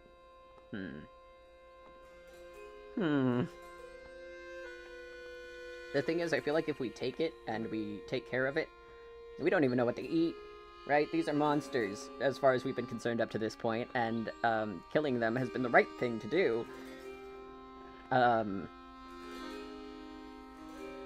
So if we take it and they see that we have one of their kids, that's like a prisoner, right? We can't just take a fucking kid. On the other hand, if we leave it behind, it's probably gonna die. Although if they're following us, they're going to find it, right? They'll find the kid if we leave it behind and they're chasing us. And that's probably the better option, right? But that just means some other dredge is gonna put it on their back, and we may or may not put it down. And I don't like that, so I'm leaning 1 or 4. What does everyone think? And, what is the goddamn... not my decision, fuck you. But, being that I'm leading these people, it is my decision, fuck. So, like, at best it would be a, I don't know, let's see what everyone thinks and go from there. Shit. What does everyone think? While some grumble about leaving it to chance, the caravan votes pretty clearly in favor of leaving the infant behind. You remain beneath the godstone as the caravan departs. You try to put the whole episode from your mind and now focus on reaching Sigerholm. Good. Why the fuck would we take that with us? Oh, hi, Suzu. doing? Hanging out? Hey, sweetie.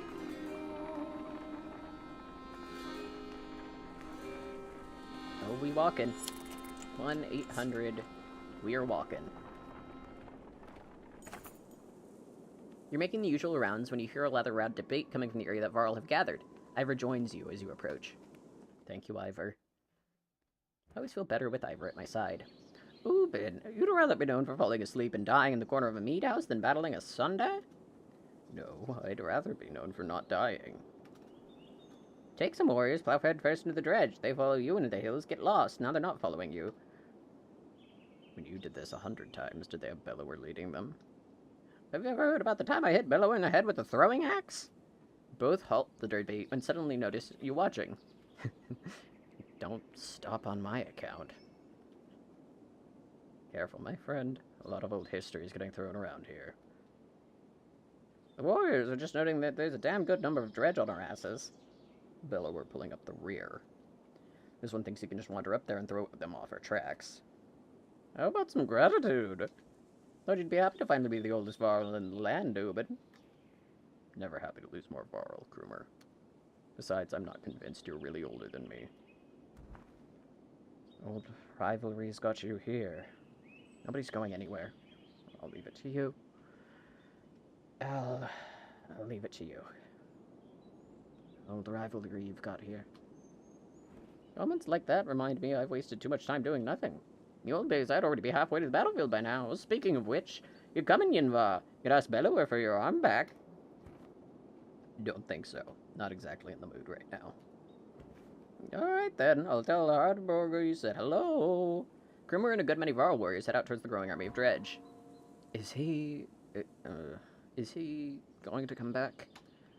He always has before, but this time feels different, I fear.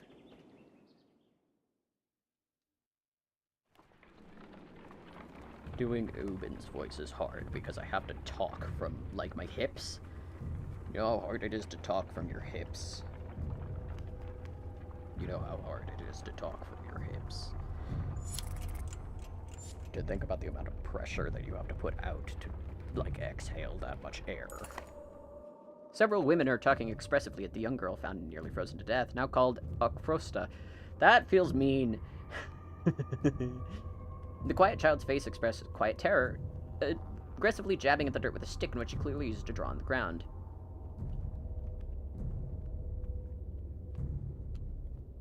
The markings are somewhat intricate. The squares and circles could be wagons, including a depiction of yaks in front. A line from the yaks leads to deeper gouges, where Alcrosta has jabbed the stick repeatedly. Depending on how you look at it, though, could be almost anything. I'll leave her alone. Glance at the girl and her drawings to go back to your business without another thought. Following morning, the same drawing is found scrawled all around camp, leaving everyone feeling a bit disturbed. Nah, she's fine.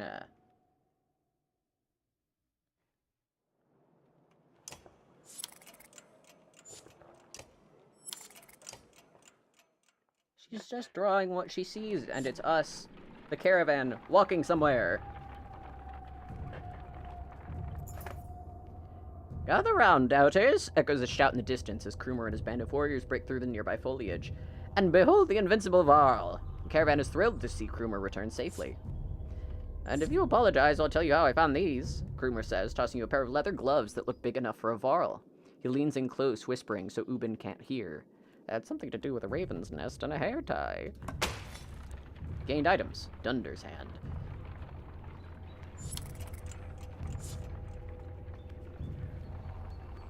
Almost to Sigurholm. As Sigurholm approaches, we fear the worst. The once calm lake surrounding it now looks like a bowl that has been flipped. Proud homes sinking into muddy water. A side effect of the quake. What has the rest of the world become on the other side of those mountains? What has the rest of the world become on the other side of those mountains?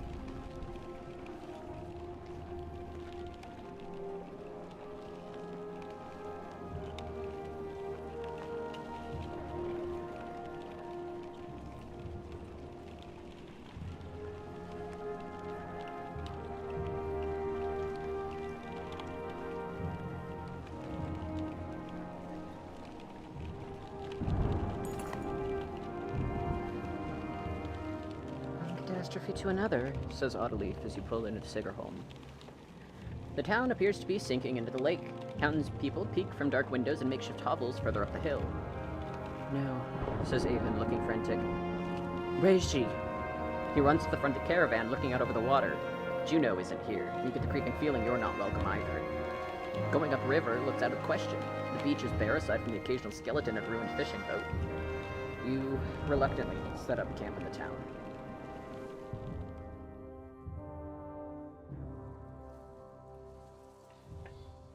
All I'm saying is, how long are you willing to wait?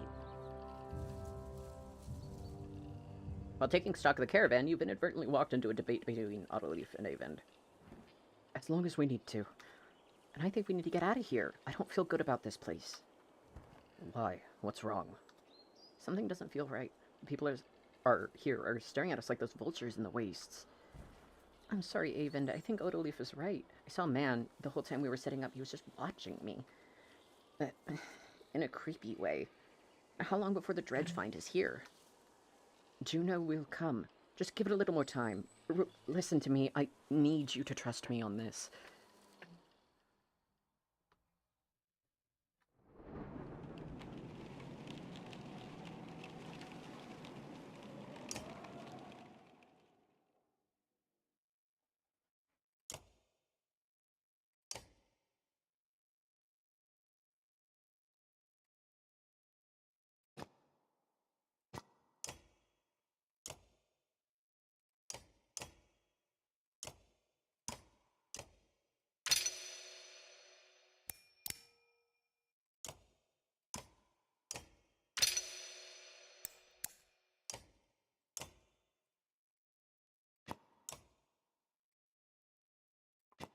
What's will?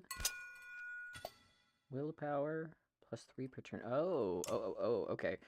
That should go to Avon immediately. This is armor, so we'll put that on you then, and then, since Avon's the only one that can wear those gloves, we'll just set them aside for now.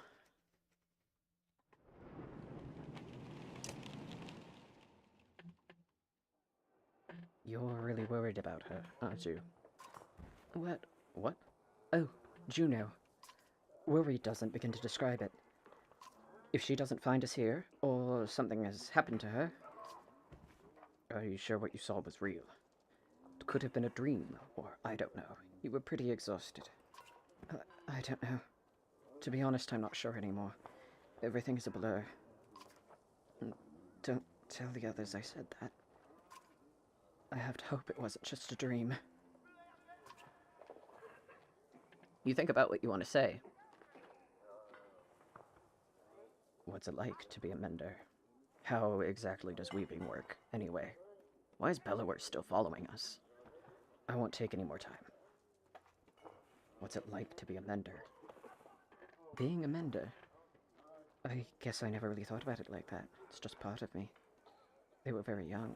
They knew very young that I would join the order.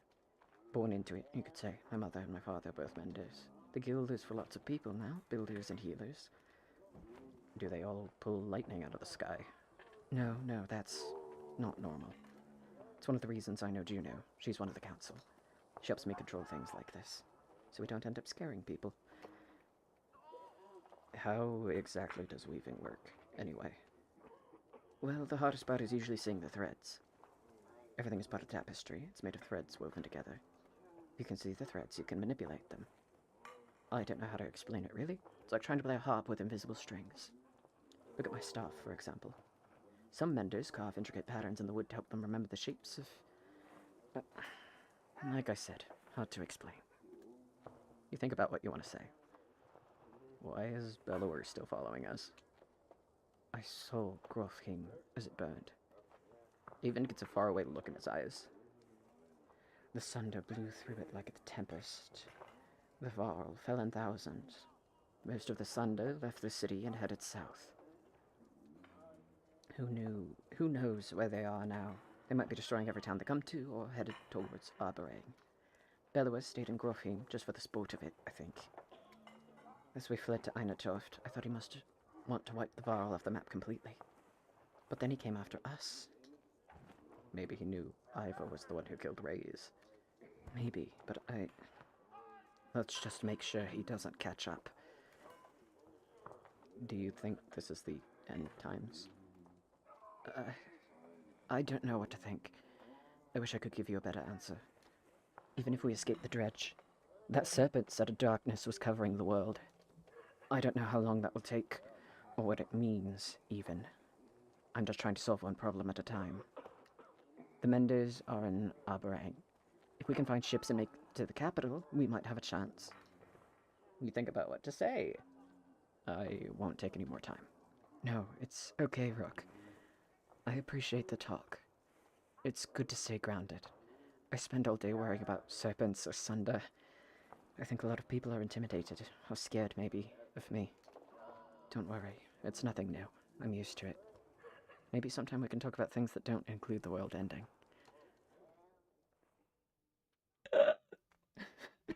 I love him. Love Avon a lot. Don't look at me. They were like, here's a guy, and I was like, no, a guy. I love him. We only have 5 days worth of supplies, and that's wildly concerning. A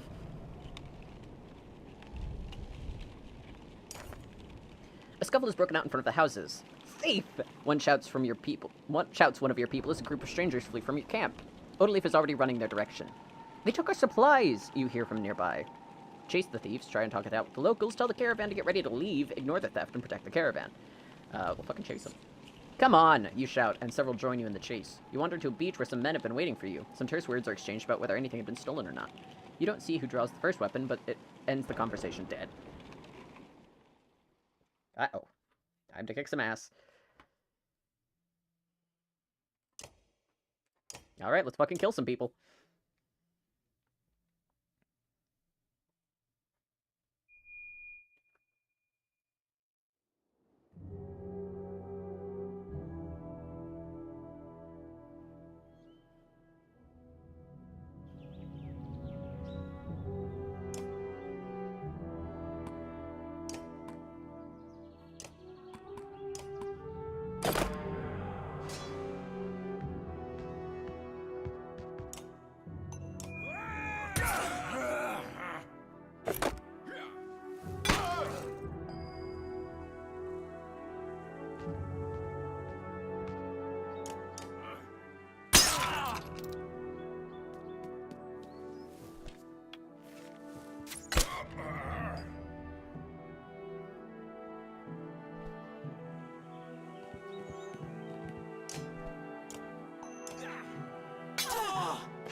Oh, this is bad. Whatever direction I do it.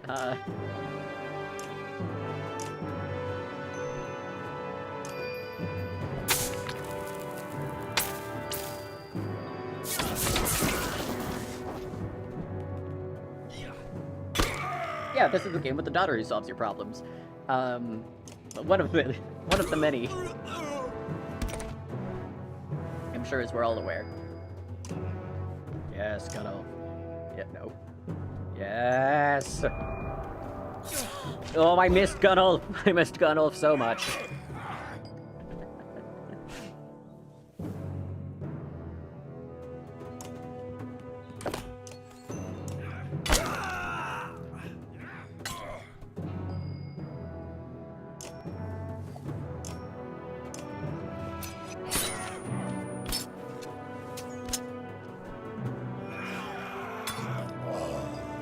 Hi, Ivor.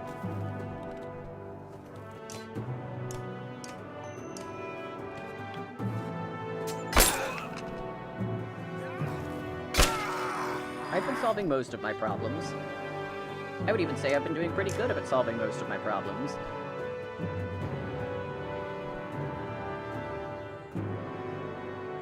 Sorry about this, Rook.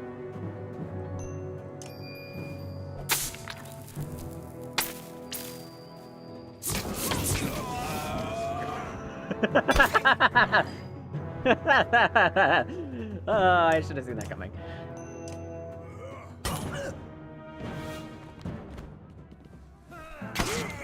I did leave the dredge baby behind. Why would I bring it with me? That's a terrible idea.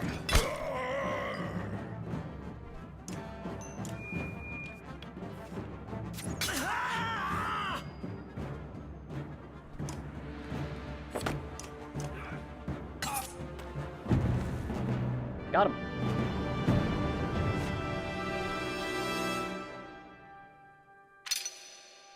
Ivor is ready for promotion. Consequences. Ivor is hurt.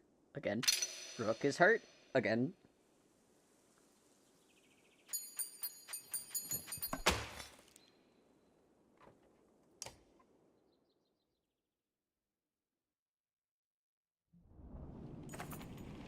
The thieves scatter pretty quickly when you start laying into them, but you return to the caravan, you discover why. Even more supplies have gone missing since you rushed out into the fight.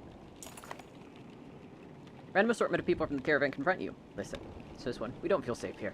I don't know anything about menders or whatever, but we're gonna leave and I hope you'll join us. Looks like a couple dozen people, farmers and fighters alike, feel that way. Godspeed. Give them your blessing, but explain why you can't leave just yet. You don't know where they're going, but you'll meet them. But you hope you'll meet them again on the road as they trek behind the lands.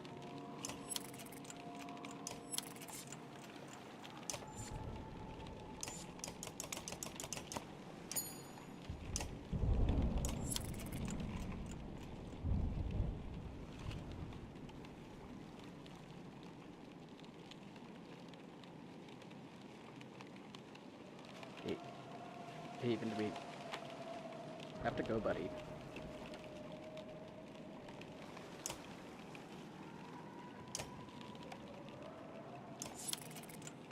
This isn't working out, pal. We kind of have to... Wait, please, Avon begs. She said she'd be here. We need her. You can tell he's terrified of leaving, as though he'd be giving up on Juno. Fine, just a little longer.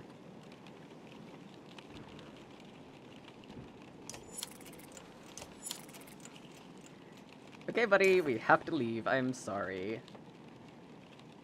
She'll catch up with us. Avon says nothing. We've got problems, says Ivor. The whole place is flooded. We could try to walk the muddy parts, but it'll be slow going. Try to float the caravan over the lake, but we might get tip or get stuck. We could just go around the whole thing, but no idea how long that'll take. What do you think?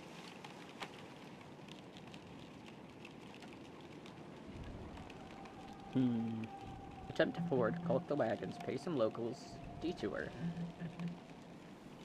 I think floating is funny. You spend some time, and you go. You do your best, but, no, this is bad. This is bad, we're out of supplies. Everything is bad.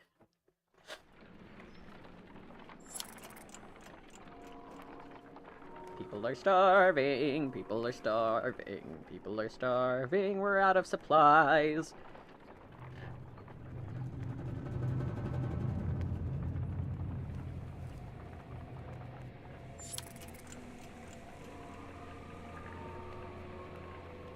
Just not a wife guy's world. Stop! A resolute voice calls from somewhere in front of you. Surrounding terrain comes alive with armed fighters surrounding a caravan. No need for bloodshed, the leader says. Leave a couple wagons and pretend you never even stopped here. How about you leave what you've got instead? Counteroffer takes the leader by surprise for a moment. We don't have time for this nonsense, says Odaleaf, loosing an arrow before anyone can react. And the brigand leader falls over in a spray of blood. Something sinister in the way Coomer laughs about this turn of events convinces the rest of the brigands to give up on an errand and beat a hasty retreat. I like your girl, Rook, he says, to which Odaleaf gives him a dirty look.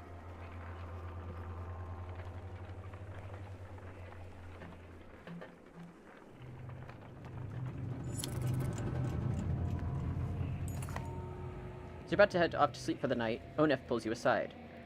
I have a couple concerns I wanted to speak to you about, he says, in private. You find a quiet place to talk. You're out of food, motherfucker. How well do you know the people traveling with us? How many strangers are in the caravan now? Is this about Eckel? That's an obvious example. I've been watching folks since I joined you. Your companions from Skoger, they're loyal. I mean, it seems pretty clear they died to protect you. Suppose I'd do the same. What about the Varl? I don't even know half those warriors. You're telling me they have no problem following a man's orders now? After everything that happened at Eindhoven? Trust Ivan. They joined us voluntarily. I trust Ivan to handle it. They're willing to fight it worth the risk. But we could be more cautious. They joined us voluntarily. Stop being fucking racist, dude. They might voluntarily put a sword in your gut, too. What happens the first time the Varl don't want to do what you tell them? If Krumr gave the word, I guarantee at least half would follow. To be honest, they could take this caravan by force at any time if they wanted to. I've got no choice but to trust them. I disagree with that, Rook. We always have a choice. They're not the biggest problem, though. There's Mender with us. A Mender who pulls lightning out of the sky and tells us what to do and where to go. Myself, I think we lucked out when his mentor didn't show up in Sigrholm. Even's just the apprentice. What in the depths is his master capable of? Think about it, Rook. What do you really know about Eyvind? I heard they were practically found dead in the middle of nowhere, but the dredge started showing up. There's an enormous serpent shows up at Einartoft, tearing half the world apart. It takes one look at Eyvind and bolts. Suddenly they need our help instead of the Mender Council? How does that make any damn sense? Eyvind could have taken control long before now. The man is full of fucking anxiety, though. I don't think he's gonna cause a problem. Shrewd man with ambitions can be very patient. I'm grateful for what you've done to get us this far, Rook, but it's always been about trust. I think it's time we part ways, so to speak. Nothing personal. Suddenly, you gasp for air. When you look down, Onif is holding a knife buried deep in your ribs. Your vision blurs and blood fills your sight. You gasp again. There's a bird whistle, and the camp becomes a blur of motion. Onif's fighters from Frostbiller leap into action, cutting people down. As Odaleaf turns to fire on the men, Onif rushes her through and pulls the blade from her back without even breaking his stride. She drops like a sack of flour. In one clean motion, his blade then takes Egil in the throat before the boy can grab a shield. Onif heads straight for Let, who freezes in unbridled terror. You rise to your feet through the pain. Egil and Odaleaf are dead. Somehow you find strength to cleave the nearest traitor in two, but you can't find the breath to shout. You think your lung might be punctured. Onif clutches Alette's wrist amid the commotion, tosses her bow aside, and pulls her into the deep woods. Her eyes meet yours across the campsite. No, her lips say, even though you can't hear the words. A distant men between you appear between you as Ivor steps into view, as fearsome as you've ever seen him. Alright, Ivor, fuck him up.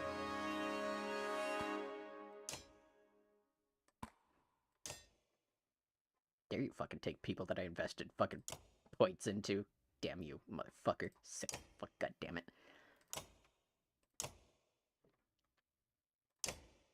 Fuck you. Fuck you, I'm not putting up with this, I don't have to. There has to be a right answer here.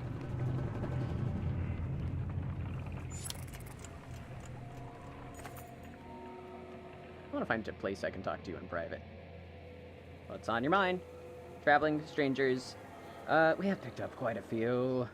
Watching folks. Companions loyal, die for you. Varl, there's only anything in Eindhoven. I guess we could be more cautious. Make it clear who's in charge here. What's the first time if Krumr gave the word half would follow? Let's be honest. You might have a point. It's over having this chat, Rook. I'm not the biggest problem, though. The Mender. What do you know about Eyvind? Does that make any sense? You make some valid points.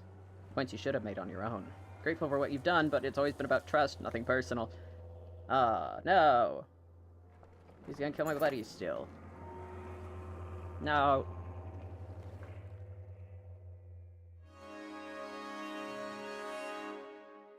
I don't think there's actually a way to save them right there. I think this is the issue.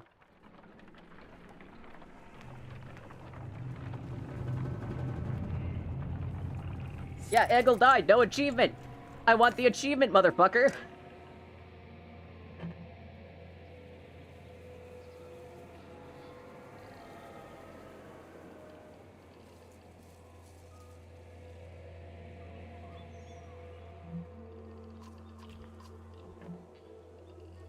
This is about Eckel. I trust Ivor.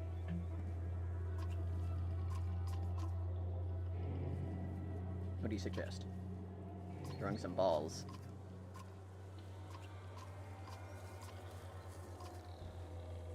You're distorting what happened. Yeah, see, they're just gonna fucking... I'm gonna get shanked.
Yep. Yep, no. No, we're fucked. We're fucked is what's happening. Alright. We'll take Mogan.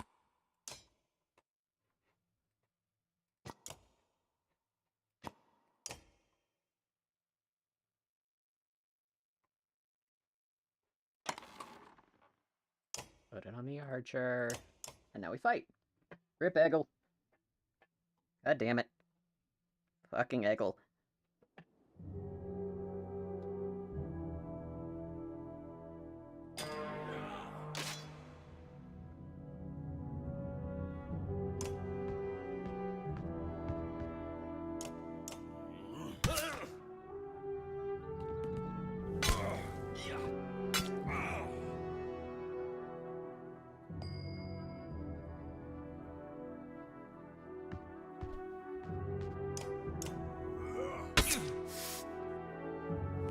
Stab him!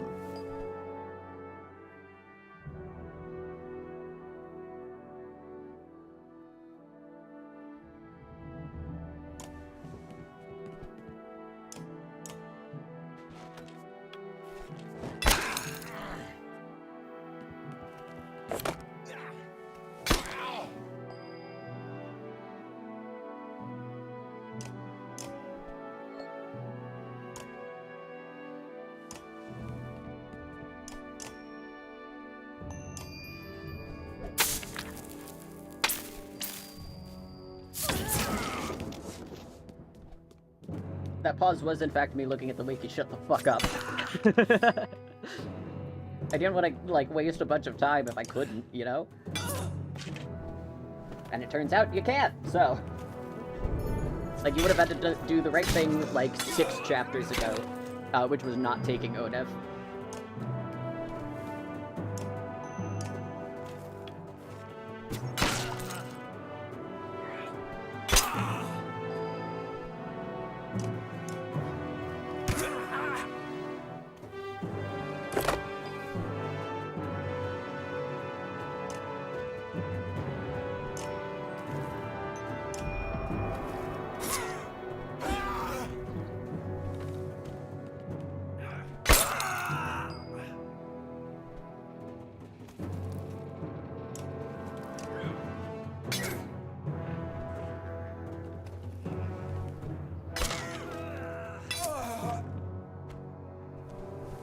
Oof.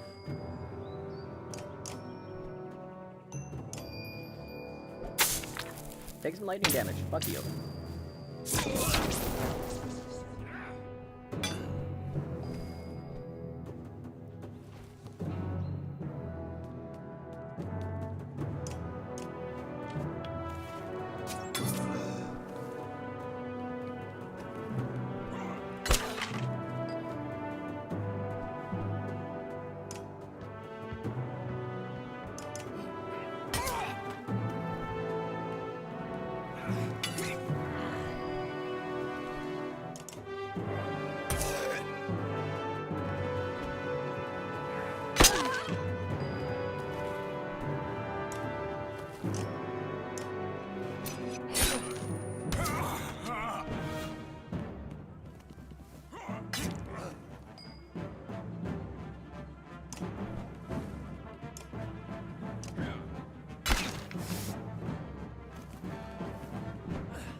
Hmm.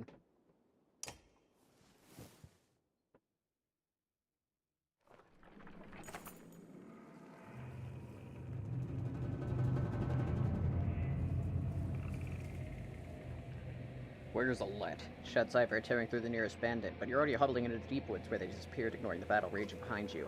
Haze of pain, you start to think you've lost the tracks, and you hear Alette screaming in the distance, followed by silence. You tear through the trees. In a small clearing, Alette lies with her back against a tree. Her hands and her clothes are covered in blood. She stares vacantly ahead, unblinking. Beside her is the body of Onif, an arrow buried in his right eye, as if it had been placed there by a hand. She looks in your direction, then at Onif. I killed him, she says. God damn it, locked out of 2 achievements! Alette, are you alright? You cringe as much from the pain as the appearance of Alette after her bloody struggle with Onif. No, I'm not hurt. I had no choice. Dad, your chest! You're bleeding! Suddenly she's at your side, putting pressure on the wound. I can fix this. Where's my needle? Odaleaf? Anyone! Iva, I found them. Just as your sight goes black, you see Avend, Ivor, and Alette standing over you. Oops, I hit my microphone. I'm so sorry. Is he gonna make it? Your eyes open to the sound of Alette's voice. Normally, a wound like that, I only hope I did enough. I'll survive. Dad! Alette stops herself from hugging your bandaged chest, pulling your head to her instead. The words come out easier than you expected. Odaleaf? Odaleaf? It's a good thing Avend was here. She's gonna pull through, though it was a nasty wound. We managed to kill most of the traitorous sons of bitches, and the rest fled into the woods. There were a lot of people I couldn't save. You did everything you could, Avend.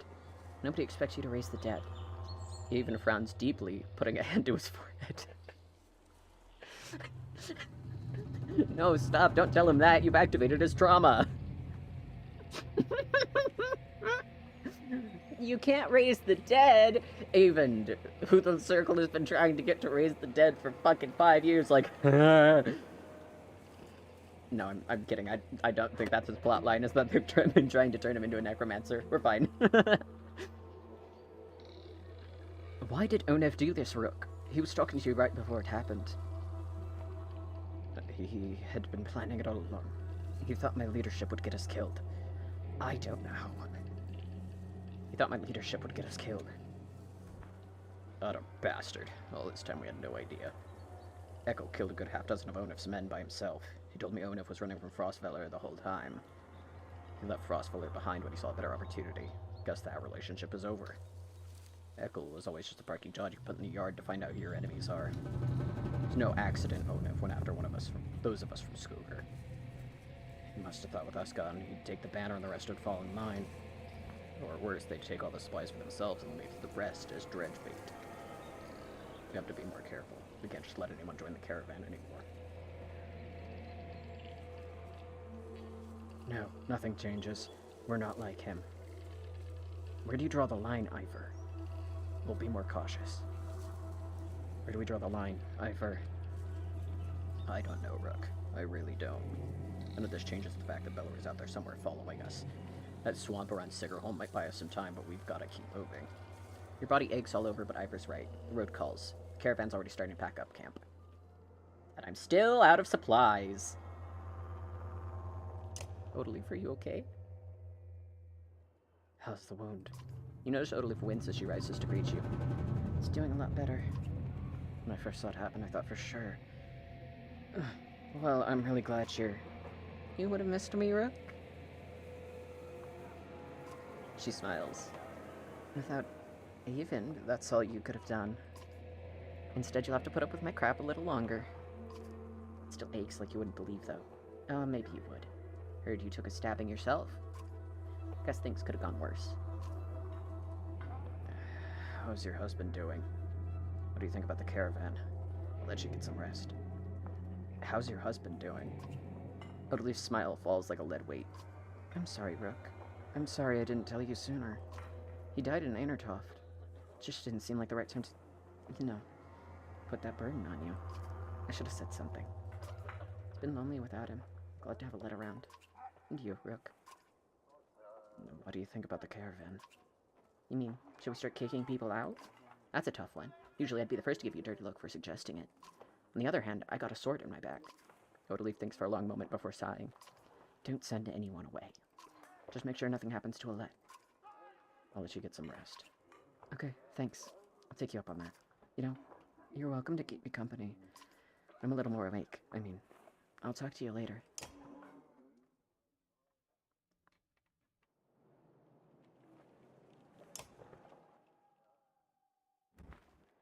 Look who it is, still not dead. How are things, Rook? I can never guess with you, Ekel. Who'd help drive off the traitors when Onif attacked us? It leaves me wondering, what's your deal? I'm not so hard to understand. Why don't you try asking instead of telling? Why didn't you warn us about Onif? Didn't I? How many times did I have to call him a traitor before you got the message? What you want me to say? Watch out, Onif's gonna murder your whole family. He didn't fill me in on the details. He was always like that. In fact, I wouldn't be surprised if he tried to convince you to off me. But listen, I don't need to know, so keep it to yourself. Why'd you stick with him? I don't know, Rook. Family makes you do weird things. You know what the worst part is? We became kin when he married my sister. She died of a fever one night. Nope, the former chief did not kick off in Chapter 2. He was just not doing well, and we were dragging him places until he died in Einteroft. Yeah. But she didn't. She wasn't sick. He killed her. I don't know why he did it. Maybe he just felt like it. I was so furious. I got so angry that I wanted him to beg. I could kill him without a second thought, but that wasn't enough. I wanted him to feel sick about it, puke his guts out. And somehow that turned into... Over time, he never really cared, and I gave up and did what he wanted. Don't know how it happened. But when I attacked you in Frostweller, guess I'll just say it wasn't my idea.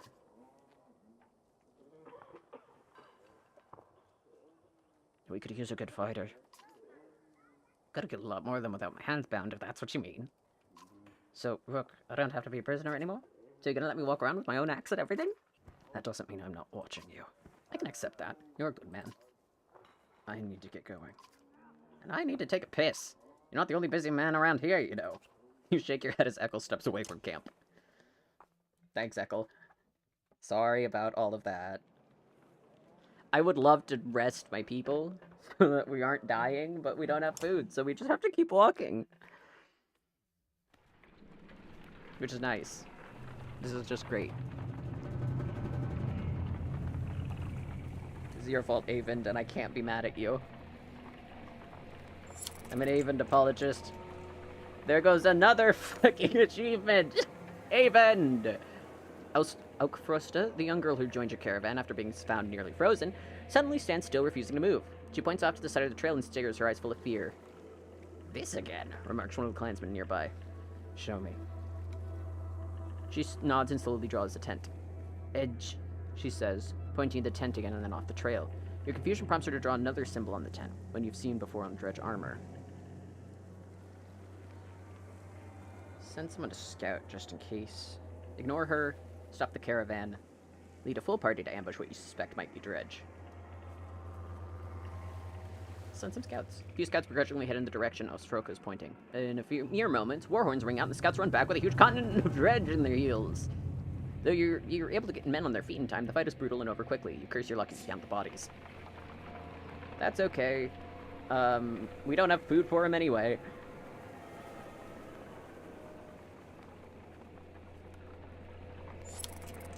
We should have ambushed him. 3 achievements. 3 achievements that we got locked out of because I like Avon too much. The villagers here are completely oblivious to the destruction that's coming. All we've seen is some dark figures far off, they tell you. Aside from a few young families, they're reluctant to pick up their things and join you. But we got a few. And then we go to the market and we spend all 9 renown on supplies. Yep. And then we take a nap for a couple days. A nap. A nap. A nap. A nap. We go! Hey, remember that money that you bet that Onef killed Ekel's sister / his wife? I'm not gonna pay you. I cannot express enough that money that you bet on that was what the plot was going to do. was not a bet that I took.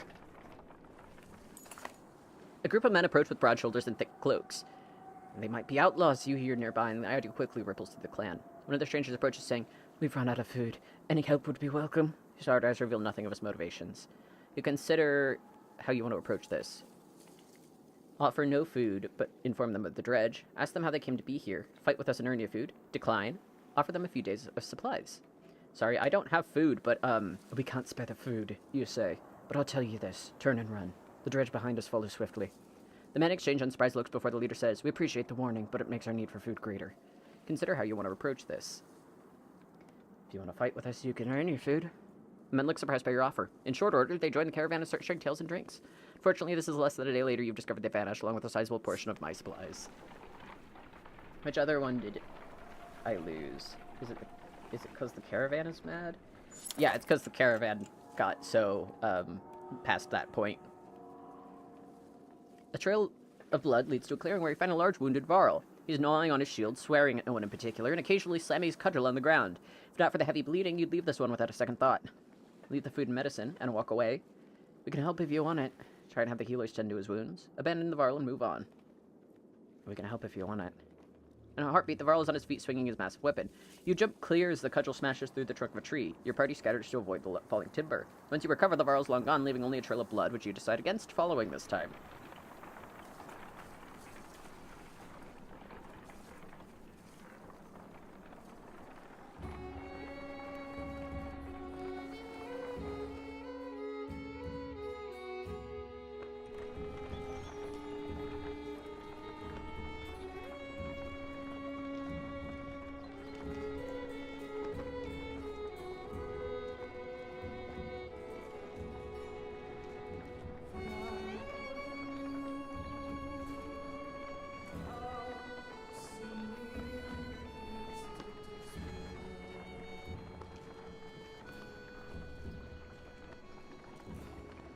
Godstone!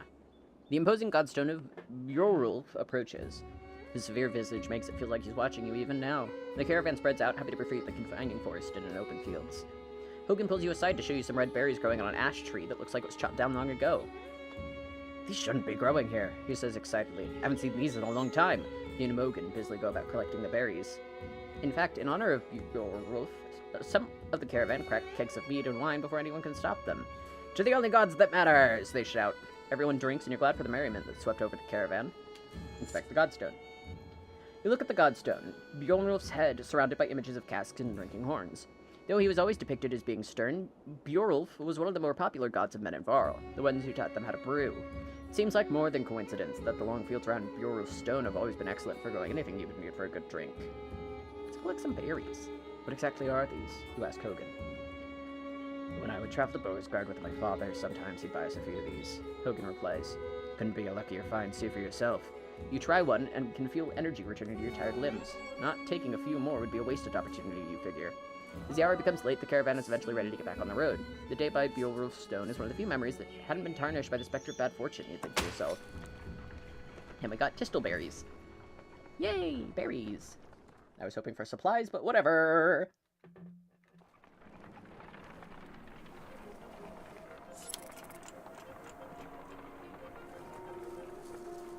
Yeah, we're starving, I get it.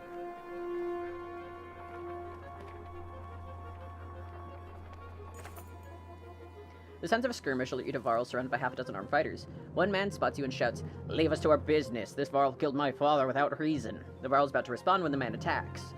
A giant swats the blade aside and silently watches for the next assault. Let us hear what the Varl has to say. Varl shrugs as if unconcerned, saying, "This one's father and I had a business deal. He lied, now he's dead." "Lies!" shouts the man. "You murdered him over a lie, you coward!" The men wildly attack the Varl, who deflects them well enough, but you're uncertain of how long you can keep it up. This is a them problem, and I don't have money. We'll defend the Varl. Ivor, you say. We could use any Varl with a good sword arm, couldn't we? He nods, readying his weapon. The man immediately back off, the prospect of fighting your entire army suddenly unappealing. They watch from a distance, shouting obscenities and something about injustice. The Varl turns towards you. Didn't need the help, but if I'm going to travel, it may as well be in the company of other Varl. He falls into line with the others, and you return to travel. +1 Varl. Morale improved. +5 renown. Morale declined. Rainbeak is more of a smattering of farmhouses than a proper town. Though judging by stray dredge stalking through empty fields, it is barely even that anymore. Rain comes and goes with a long series of farmhouses abandoned and crawling with dredge. The farmers have probably already fled to Borisgard. You try and hurry past, but are eventually spotted. Dredge start ambling in your direction. What is that? Points out Odalif up near one of the longhouses. In the distance, a large person, clothes seemingly covered in blood, is cursing loudly and stumbling about. He staggers into a longhouse, laughing. The dredge, heading your direction, turn back, roaring, and begin to pound on the longhouse door. They seem to be holding a grudge against this particular person. You doubt the horde will hold for long. Leave quickly while your luck holds, rush to help, lead the dredge away. We could kill some dredge. We need the renown. Against my better judgment, we should probably do something, you say. The others agree, even though it means putting them all at risk. As you quietly approach, the dredge manage to splinter the door and break through. Hoi! Shouts Avara wearing all red, standing on the other side of the dredge. Came all the way just for me! He seems unconcerned about the dredge as he hoists his enormous sword. Gained Scarlet Feather. Just for Sigbjorn. Yep. Haven can come. We definitely want Ivor. And Gunnulf. And Odalif. Yeah. And we can give these to Sig. No. Yeah, because this is for 4. Plus 2 movement to, God, Ivor's pretty fucking slow. But he's not high enough level for this. Give it to Gunnulf. I'll give the break to, Odalif. The berries. Yay! God, we need so much willpower. Ah!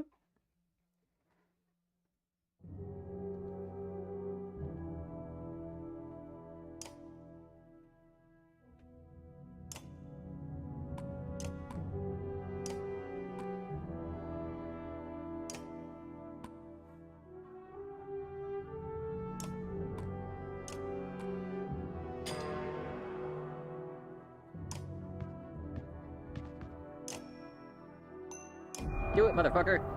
Yeah! Look at that! That was sick as hell! Did you fucking see that? Yeah!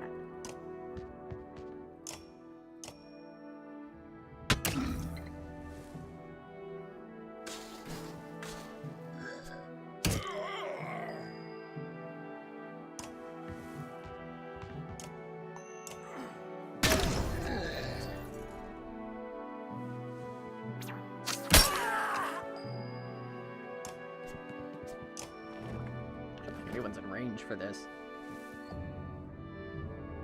Yeah, because you can't quite fucking hit it, so it's better to just like break right here.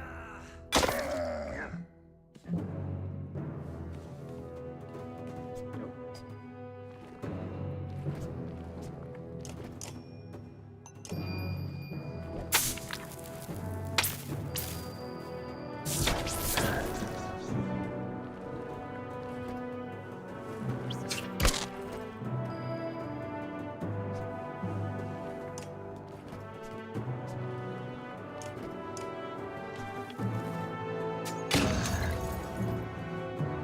Look like I fucking have $20 to give you about this bet.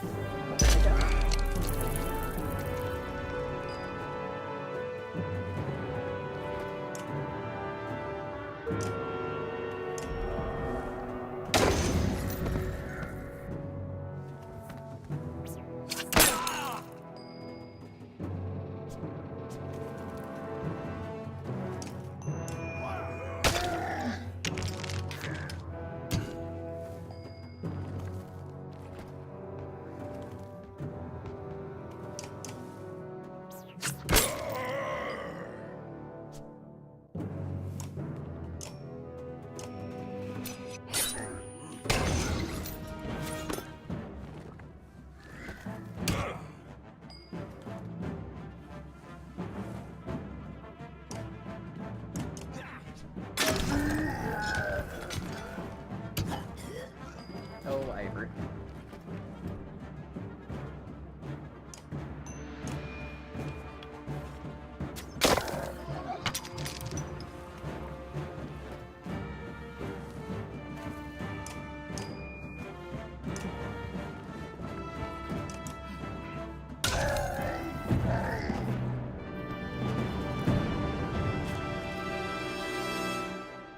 Renown.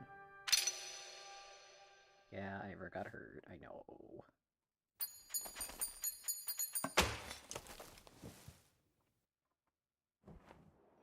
Welcome to my mead house. Sigbjorn's fine house of mead. Wasn't expecting a Varl this far south, or this drunk. I can see that. People huddled in the corners of the mead hall, looking on with uneasiness. Who are these people? Who are all these... Who are you people?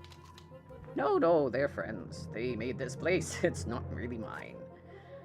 You lured Dredge back to a room full of unarmed people. What is wrong with you? Come on, I saved everyone in here. They shared some fine drink. The best drink. Wait, I was saving your ass. Remember that part? If you knew you'd come up here, you could have told me. What do we do with this guy? We're not getting involved. We're not getting involved. Anyone here is welcome to join us. How much meat is left? Rook voice, how? Can I get a drink, actually? Everyone's welcome to join us. Townspeople show you huge stacks of barrels filled with mead and help you haul them back to the caravan. I'll miss this place. Good memories. Oh, thank God, supplies and renown. With some help, you gather up the casks of mead and head back to the caravan. Sigbjorn and the other survivors in tow. Caravan sets out for the boisterous Varl, a large berth, as you head for Borisgard.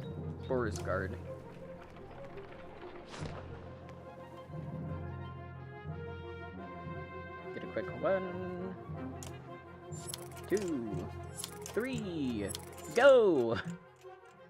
Oh, having supplies is so good.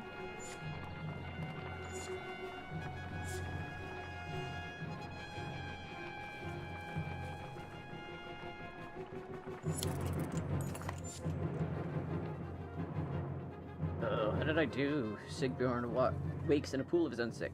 Why am I surrounded by small people? The other clansmen let him sleep off his drunken stupor on the ground, and this morning he is paying the price. Help him recover.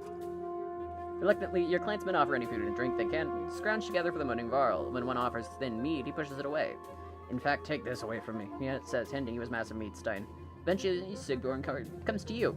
I won't get into details, he says. Supposed to bring those casks from Nivik back to Borisgard. I drank maybe half by accident. Point is, Sigbjorn continues, you don't tell anyone what's happened, okay? I won't tell anyone about the mead you got, okay? Trust me on this one. You agree and get back to travel. Gain Brilwolf's blessing. Drinks is what that is.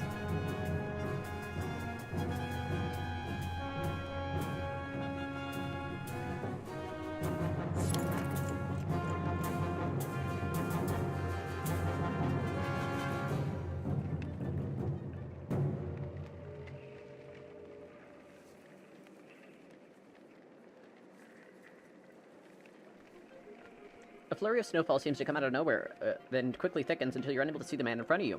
Shout down a complete halt, but the screaming winds drown out the sound. The day passes before the blizzard abates and clansmen start to reappear from snowdrifts. Quickly becomes apparent that not everybody is where you last saw them. The quick search of the area is not enough to recover the missing clansmen. Let's make a bonfire and wait. That'll attract Dredge, we know that. Let's commit to an hour more search. Morale declined. And we're out of food! Rad.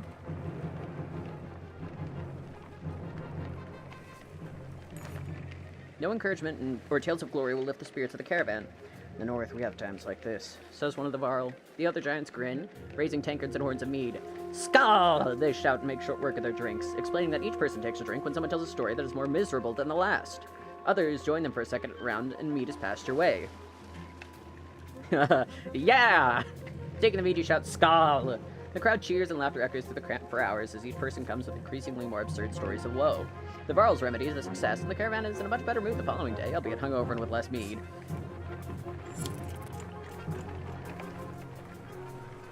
As we pass steep cliffs, the sprawl of Boersgard comes into view. A city of contrasting rich and poor, opportunity and gamble. Our best hope for salvation, or our graves.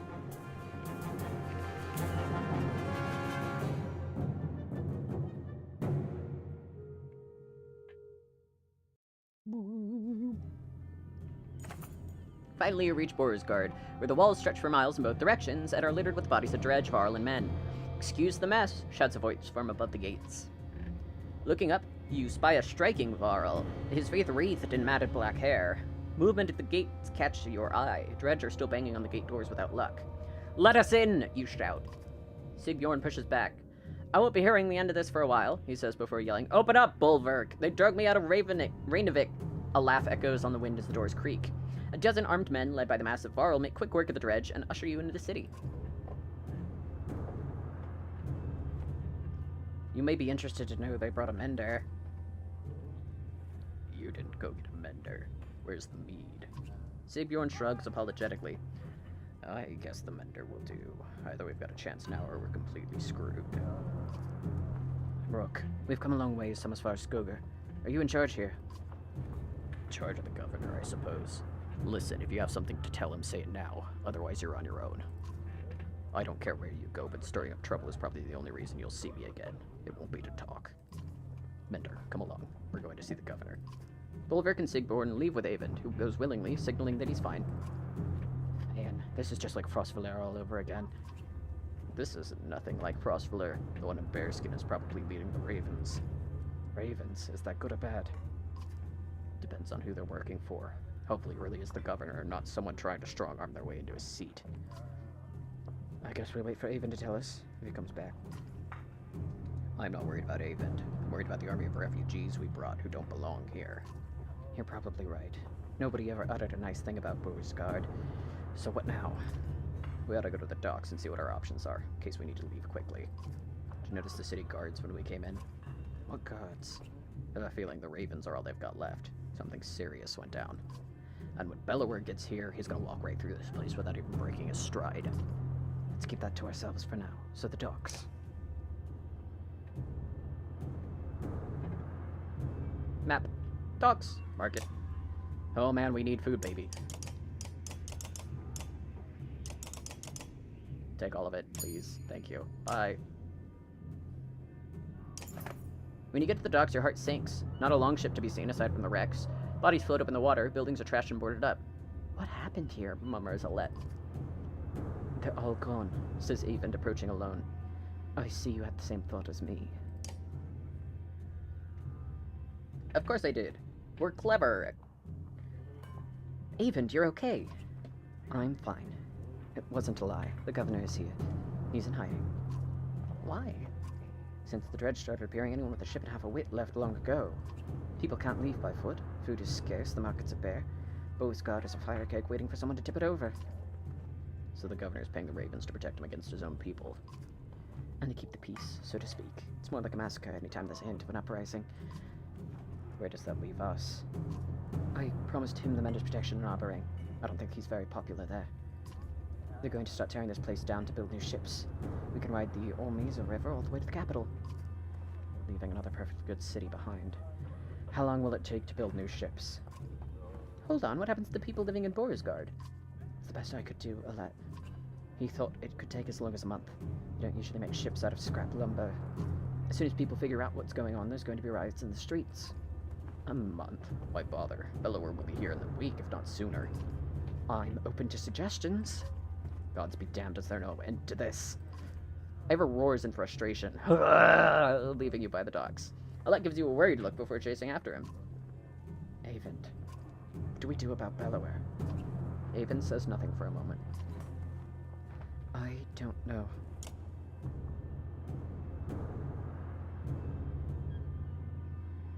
Ivor! You find Ivor standing on the city walls overlooking the fields outside. Dredge are keeping their distance, but continue to gather. I'm okay, Rook. Ever cuts you off before you can say anything. You know he's been through worse. Just feels like someone should cut us a break every now and then. If we want to be standing a month from now, we're gonna have to be prepared. What did you have in mind? First off, our clansmen need a place to stay. They'll get torn to pieces out in the streets. Keep an eye on the dredge up here. If they break through the walls, we're done for, so we'll have to keep them back. Could always use a hand with that. We need to know who's controlling what, make sure we get our cut. Food's gonna become scarce. And when they start building those ships, we're gonna have to keep people away. What a damn mess. I'll do what I can.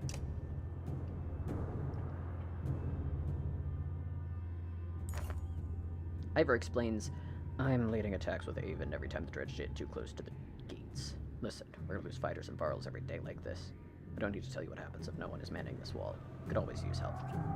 Consider what you'd like to do now, knowing that any of these tasks will likely take a full day.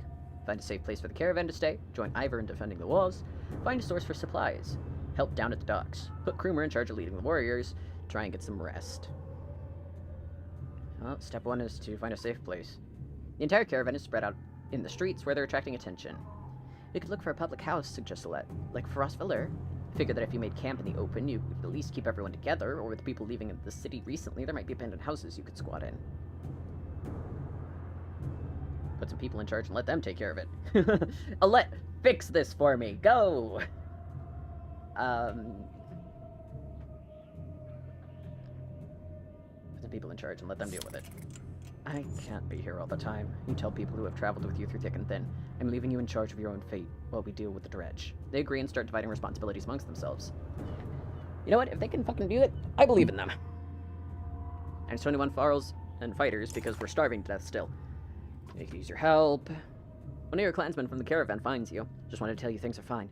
People you left in charge are doing a good job, even stopping some looters that sent them off with a little warning for anyone else thinking of coming after us. I swear I even saw some of them smiling. He departs, leaving you to worry about other things. You consider what you want to do now. Find a source for supplies. Checked around, Odaleaf tells you, and nobody has food or they won't part with it for a fair price, and our medicine has been gone for days. They're either gouging the prices or it's just plain gone. She doesn't say it, but you can tell this is going to be a serious problem. Track down the ravens and ask. Ration harder. Shake down places that seem to be holding out. Scour the city for anyone willing to build supplies. Let's ask the ravens. You find the massive leader of the ravens down at the docks, where they're doing their best to keep a growing number of people in check while the boats are being constructed. You question him about food supplies. Should have brought your own, he says. I can't go giving it out to every person at Borisgard. I'd kill every last bastard in this place for some good meat, though. This place has been dry for meat. Weeks. Threaten him for holding out. Remind him innocent people will starve. Offer the meat you picked up in a raid and evict. Scour the streets for anyone selling anything instead. Shake down places that seem to be holding out. Hey, you want the mead that we got? Let me get this straight, says Bolverk. You happen to come through Rainvik with Sigbjorn and Toad and plenty of mead to go around. Is that right? You hesitate a little too long. I'll murder that motherless yox, growls Bolverk. As he turns to leave, he grumbles, bring the barrels, and we'll make a trade. The caravan protests when you tell them the deal you made, but when you return with more supplies than you expected, the complaints vanish. Let there be food!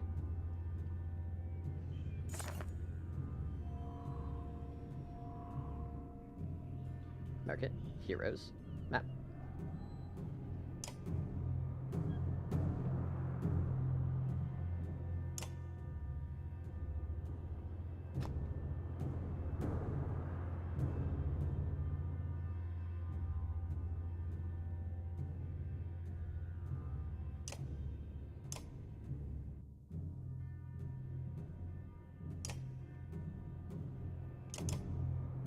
Right.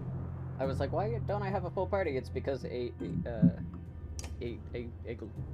died. I could replace him with Ekel, that would be kind of funny. Ekel. I think the right answer is to put in Krumer, right? I mean, Forge Ahead is useful and he has saving impact. Even if he's lower level than Mogan here, who I could promote. Well, let's put Mogan in. I like Mogan. Mogan needs to promote, though.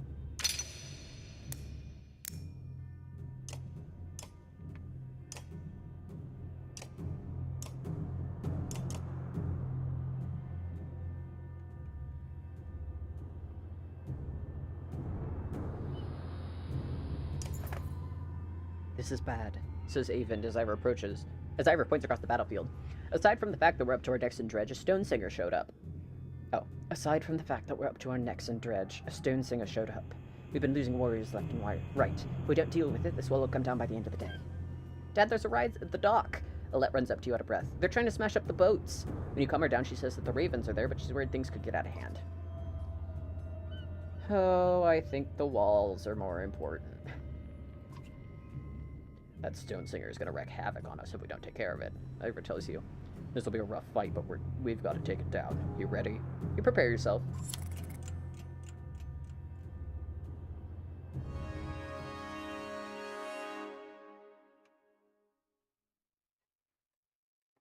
This still can only go to Avon.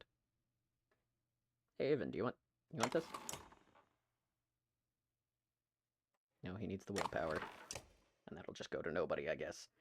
Give it to Gunnulf or Rook if they could promote, but I don't have the shit to promote them again, so we're just gonna sit here and cry.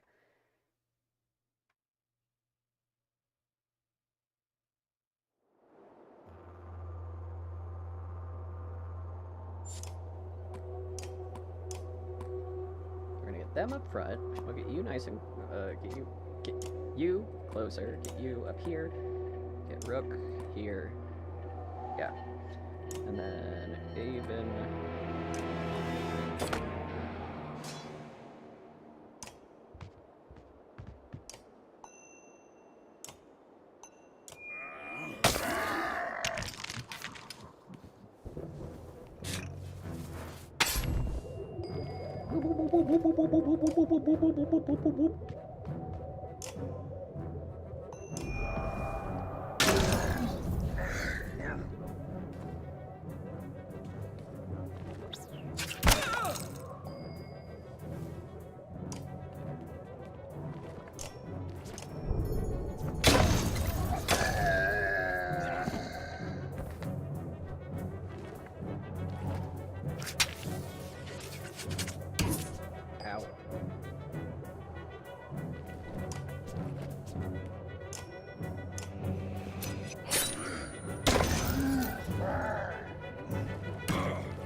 Oh, Stodesinger, you sick fuck. Get over here, bastard.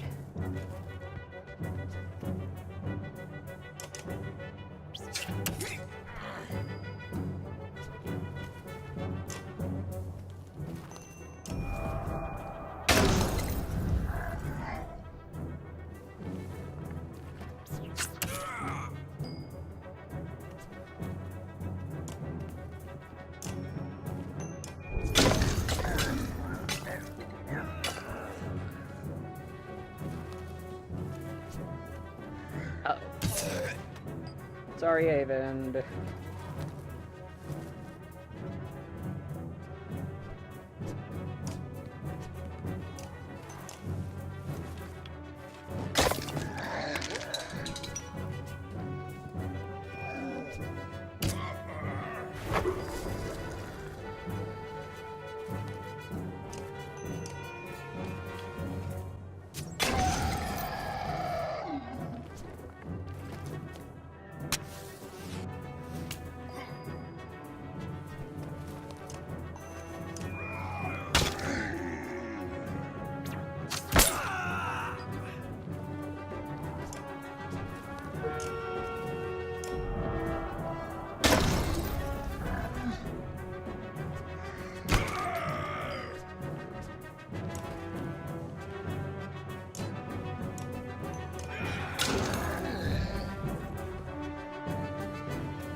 Why do you miss Luden? Hold on just a second.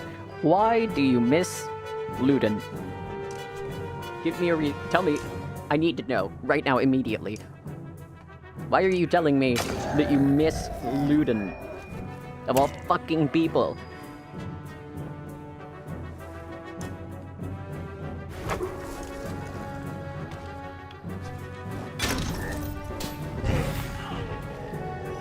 Oh shit.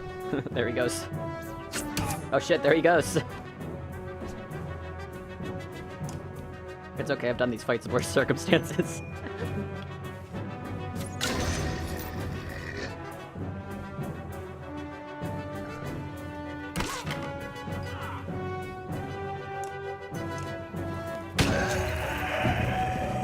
Got him.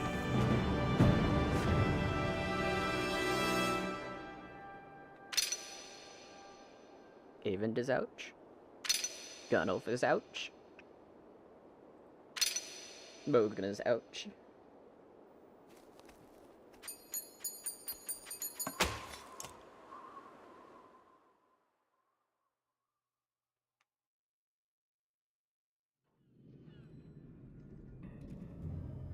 Uh-oh, he's fucking here. You see that? You see that shit? He's here. He's definitely here. Oh, weird little fruit that used to be the worst of your problems? Yeah, okay. This morning, says Ivor. I saw him. Bellower's here. It won't be long now. Avon leans silently on his staff nearby. You consider what you would want to do now, knowing that any of these tasks will take a full day. Put Krumer in charge of leading the warriors. Krumer! This is your expertise. Are you willing? Yep. There we go. Ivor, you begin. Can we really keep this up? Ivor looks like he hasn't slept for days. We lost a lot of fighters, he mumbles. The weight of the situation is crushing. Then, from far in the distance, you hear a horn. Dredge don't use horns. It occurs to you. Avon appears at your side just as a long caravan of people come into view. Dredge turns to attack them.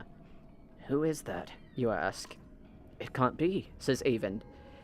He runs towards the gates shouting, You see their banner! It's Haken!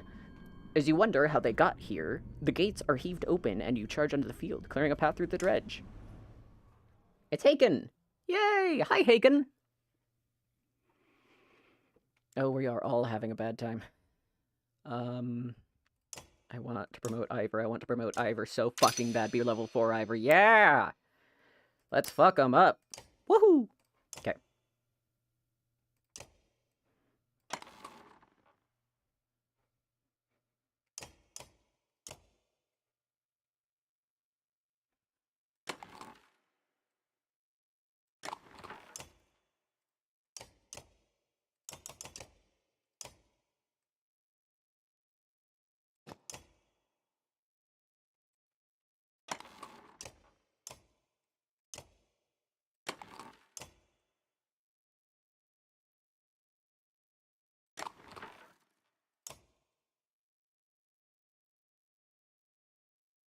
Okay, we're gonna do this fight, and then we're gonna be done for today. No, wait. I think we're right at the end, actually. I think we're gonna finish the game. Fuck it, let's finish. Let's be done.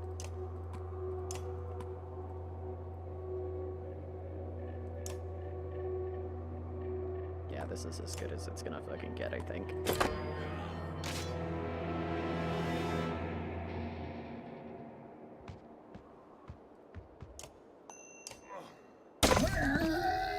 Imperative that we put down as many as we can, as quickly as we can.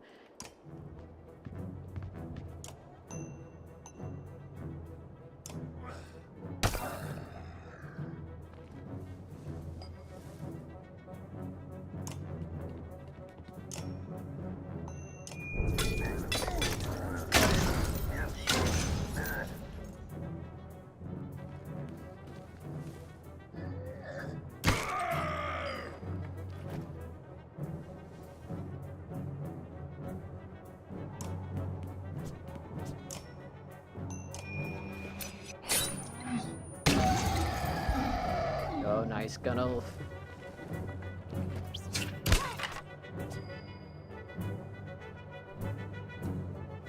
Oh, this is a very nice setup for a very good Arc Lightning, I think. Oh yeah, look at that. Oh, that's saucy. Yeah, fucking get it.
Got it. Yeah!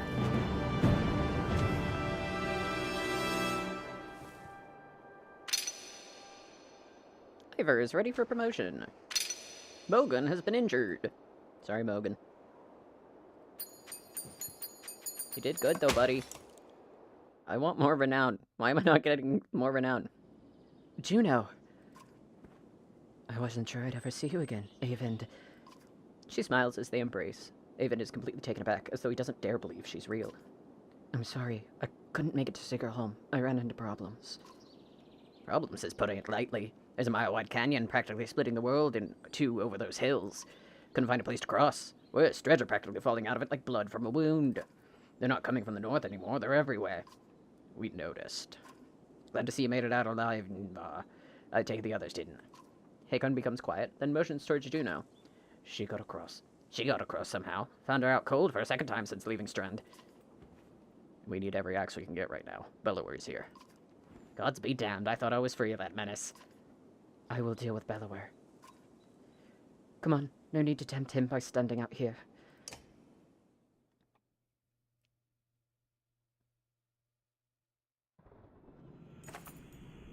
Hakon's caravan enters your city, fighting off waves of dredge as they go. To your relief, hundreds of skilled warriors are now safely in Borsgard. Hakon joins you on the wall on his personal bodyguard, Moger. Behind him, the prince, Luton, stands alone, looking miserable. I have one last trip to make. I need this one to come with me, she says, pointing to you. I'm sorry, Eyvind. You must wait for me one last time. Do not let the city fall before I return. Takes everything with Eyvind's power to hold back, but he does. She turns to you. Rook, come with me. We'll return in 2 days. Maybe less if you're as quick as you look. Tell anyone who needs to know. We'll be slaughtered out there. Juno pauses, and something shifts in your vision for just a moment. I know it's hard, she says, her voice filling your head, and you've already been through a lot. But as she speaks, the rest of the world melts away. But you're needed. You can't find the words to argue.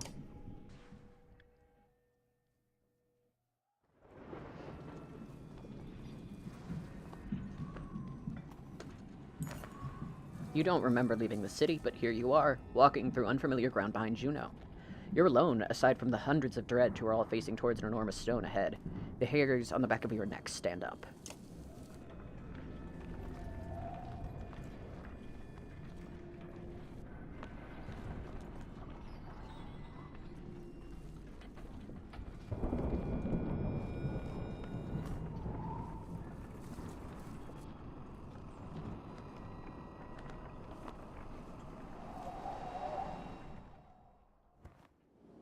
We're at the Godstone of We're at the Godstone of Stravs. You glance nervously around, but the dredge didn't seem to hear her. It's okay, you can speak. Softly. Is this where you're going to sacrifice me? Juno smiles. What could have come across as profoundly creepy looks sincere instead. No, the dredge cannot see us. To be more precise, they can see us, but I've convinced them to be unconcerned. I can understand your apprehension, though. Who are you? I wish we'd had time for a proper introduction. My name is Juno, and I'm at the Mender Council. You've met Eyvind, my apprentice. How are you doing these things? Controlling minds. I thought Menders built things and healed wounds. You are right, Menders do these things. Some of us still practice the teachings given to the Moon Mother's first creations. We are called Valka.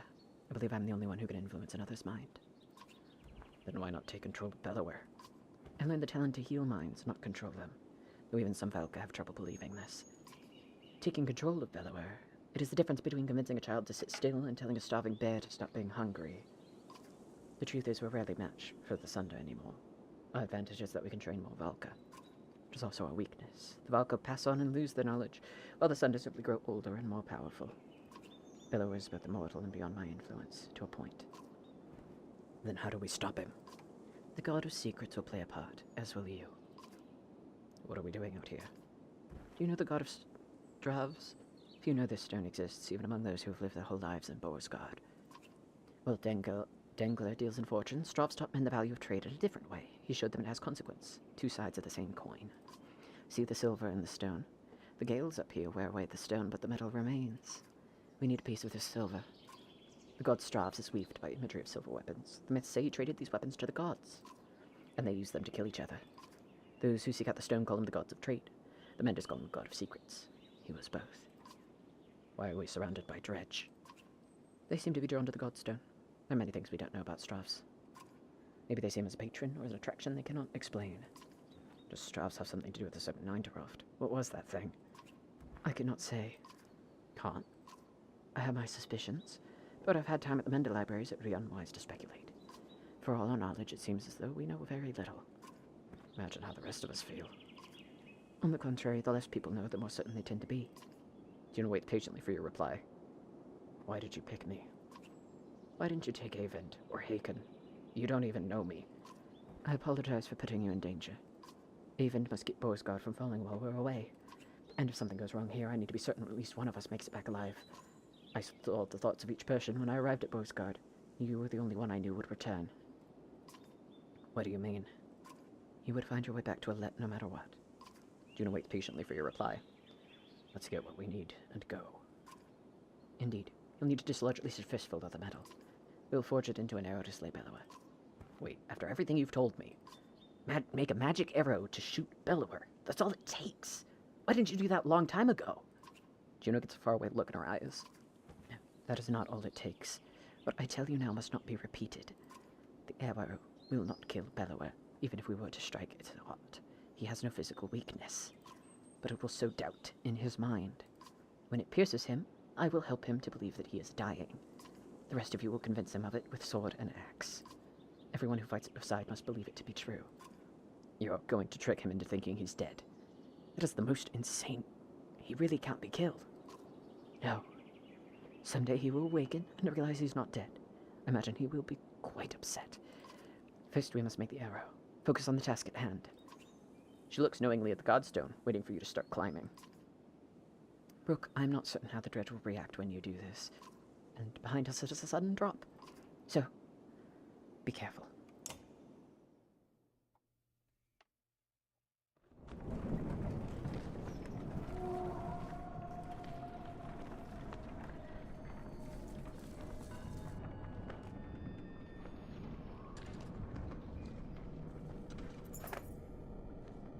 Approaching the back of the stone, you start to climb, looking for a loose piece of the silver vein.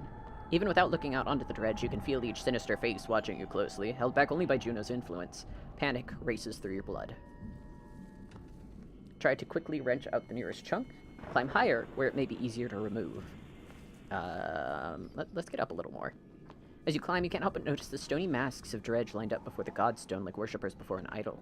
Just a glimpse nearly immobilizes you. Your hand rests on a piece of silver that comes away easily. The dredge do not react. Look for another. While you're here, you glance quickly around to see if there's any more low-hanging fruit.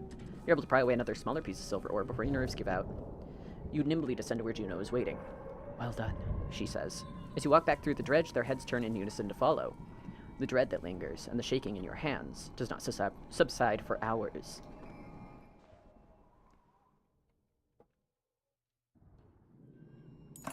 Gained item, Strav's Whetstone. You approach the gates of Borsgard again, relieved that they're still standing. It looks like they took a beating while you were gone. Alette rushes to your side and throws her arms around you once you've crept through the gates. Juno watches the reunion and tells you, take this time with your daughter. Find a smith who can fashion an arrow from that silver. I have other things to which I must attend, but meet me on the walls when you are done. Crafters. Takes a while, but you finally find someone willing to craft an arrow for you. He eyes you suspiciously when you show him the silver, but shakes his head and gets started. Alette watches the smith's fire reflecting in her distant stare. I talked with Avend a long time while you were gone. He told me a lot about Juno. Is she really as powerful as she said? As he said? It certainly seems that way. That might be the most luck we've had so far. Dad, I think I know what's gonna happen now. An arrow? She's gonna make you shoot Bellower, isn't she? I don't know for sure. Come on, who else is gonna do it? Ivor? Alette, I know where this is going. You're afraid of me dying. This isn't like before. We can't run this time. That's not what I... Let me do it. What? Why not? Because you'll think I'll get hurt? What do you do when Bellower comes straight for the person holding the only thing that can destroy him? Let me speak. Everything's changed. Skoger feels so long ago. I'm not asking because I'm afraid of losing you. I'm not afraid of anything anymore. Let me do it because you know I'm a better shot. I have a better chance of puncturing his armor. We only have one shot. I'm not a child anymore. I'm not just some girl. I'm your daughter. I can do this. For once, let me decide what happens to me. I know you can do it. Take the arrow.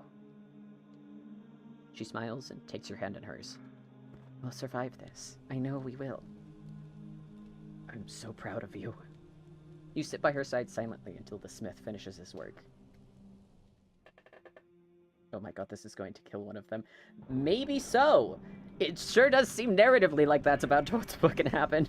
Wait, hold on. That's about to what's fucking happen. That's about to what's fucking happen. Yep. Hi, Juno. There he is. Juno's in the middle of an animated debate as you approach, the arrow in your hand. There's little time left. Belleroy knows we're here. Whether he's waiting for more of his forces to arrive or simply wants to starve us out, first, I cannot tell. But he will not expect a direct attack. Is this a joke? How are we going to do that? We'll take a handful of warriors to face him. I can keep a small group hidden from sight. The rest of you will lead the charge from here. With luck, Belleroy will send his armies away to protect him, away from himself to meet you. What about the ravens? They may protest. They will not. I've arranged a task for them. Even if you make it to Belleroy, what are the chances of defeating him? We saw what happened in Einertoft. That thing can't be killed. Juno shows them the arrow you had forged from the Godstone Silver. Bring us up. I cannot join in battle. And if we kill Belleroy, then what? The dredge will just wander away? That is my belief, yes. I can't say for certain. This is a doomed plan. Help us hold out here until the ships are finished. And then what? Belleroy will hound our every step all the way to Arbarain, where I'm certain more Sunder wait. Now is the time to speak to loved ones, and the memory of any god that pleases you. Rest. In the morning, we slay Asunder. Glad you, kill capital K.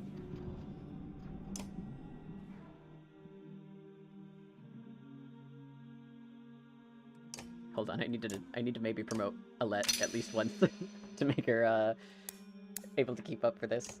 There we go. Yay! Ivor's coming, because Ivor's my beloved. Oh, Haken or Gunnulf? I love Gunnulf, but we don't need Gunnulf. I would like Haken. Haken would make me happy.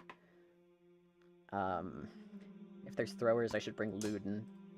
And then I should bring Avend if they'll fucking let me. Strav's Whetstone, a 20% crit chance, and only Avend is strong enough to do it. If I go to me, and I try to promote, I don't have enough renown. Wah! Ooh-wah! I have 3 fucking things that can only be held by someone over level 5, and no one is over level 5, and I'm very upset about it. Let's go! The silence is what you remember. You rise in silence and walk through the empty streets. Upon the wall, 2 armies stand quietly watching each other. Your footsteps echo on the wooden floorboards as you approach Juno. She breaks the silence. It's time, Juno says. Gather your allies. Today, one thing will end, another will begin, and our actions will decide on which side we stand.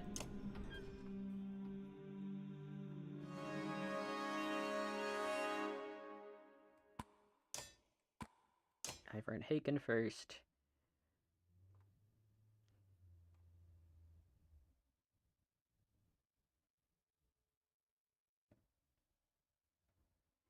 What does Eric's fucking ability do? He can transfer his points to other people.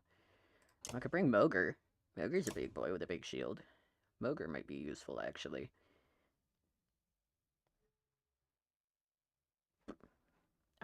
I might even, like, bring Mogre over Haken.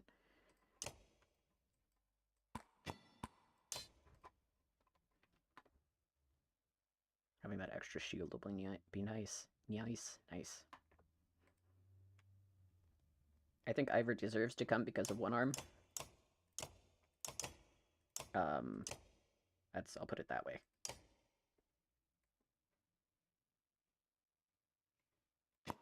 What are we handing Luden? Luden, do you want, hold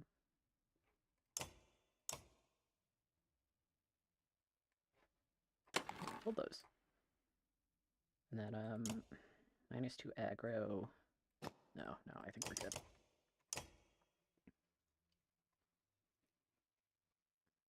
Ah, combat!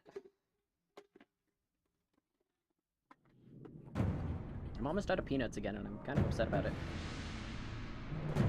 Okay, Aven, get back here. Spread these guys apart just a little. Still your fear. Listen, I will try to guide you. There's only 1, 2, 3. Okay, no, there's a couple of throwers. But we'll stick you over here and put Rook on this side, and then these guys.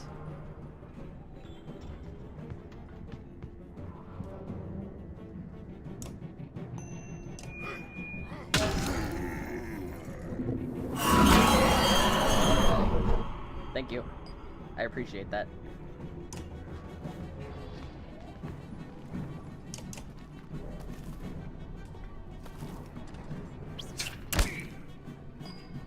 You must break through his armor.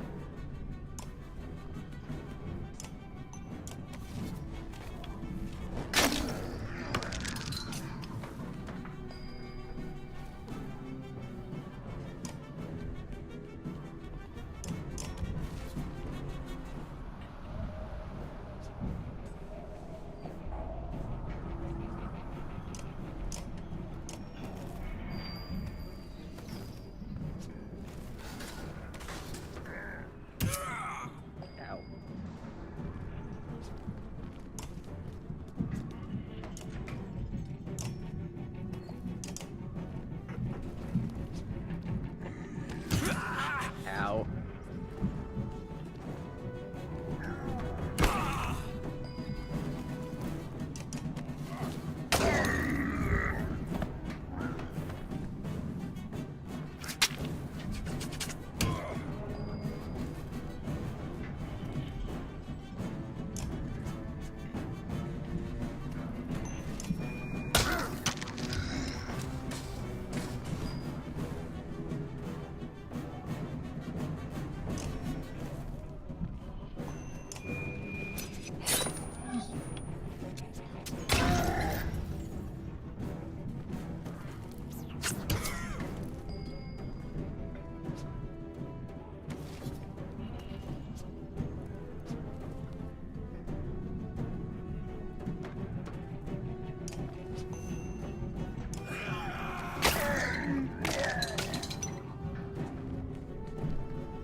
Oh, rip.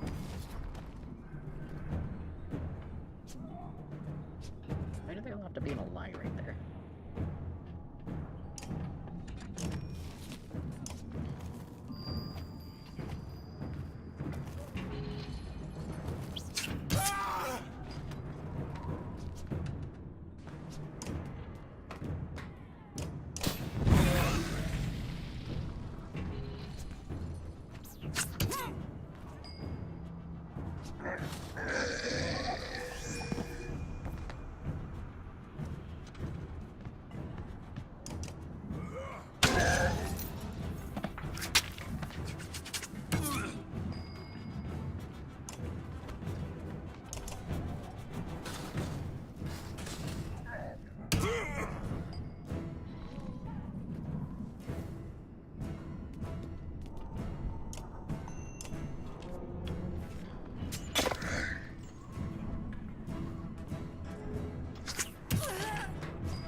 You are unmovable in your belief that there are no he him rooks. What are you assigning this fucking rook?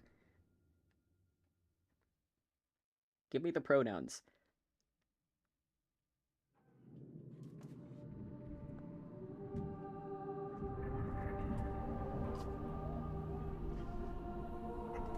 No! Please help her! Haste, rook! Finish Bellower now!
Hurry, they are becoming hard to control.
Rip.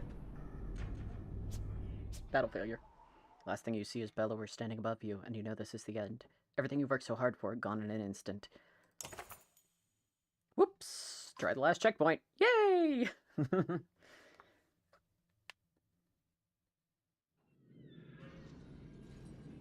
Dark Souls you tried? Kind of. It was pretty fucking bad. I'll be the first to say.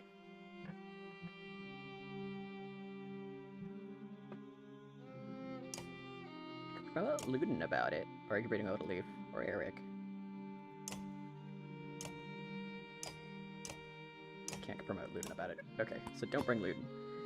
He's too low level. That can't get him higher. Could bring Odaleaf or Gunnulf. Or Moger. Shit, let's bring Moger.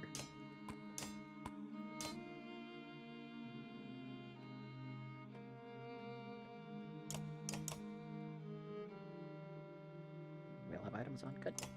Okay.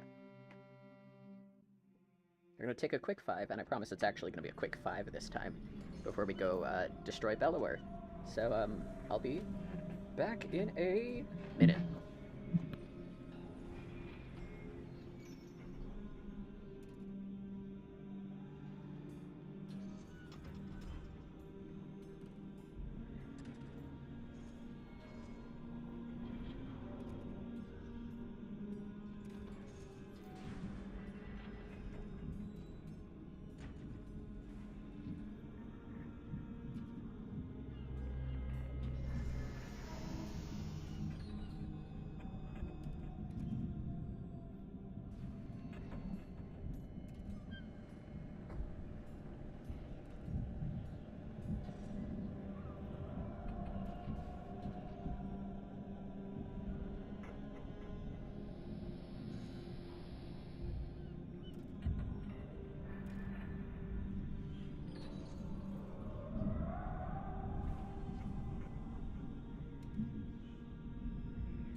Welcome back, traveler.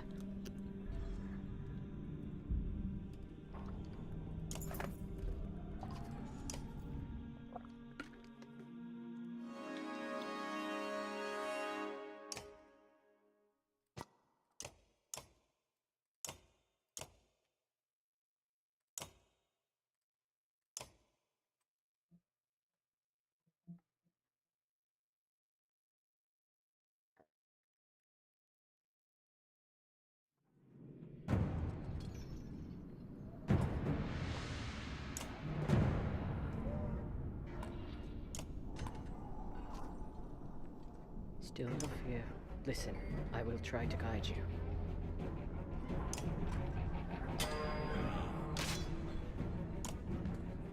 Ellery's gonna scream.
Closer!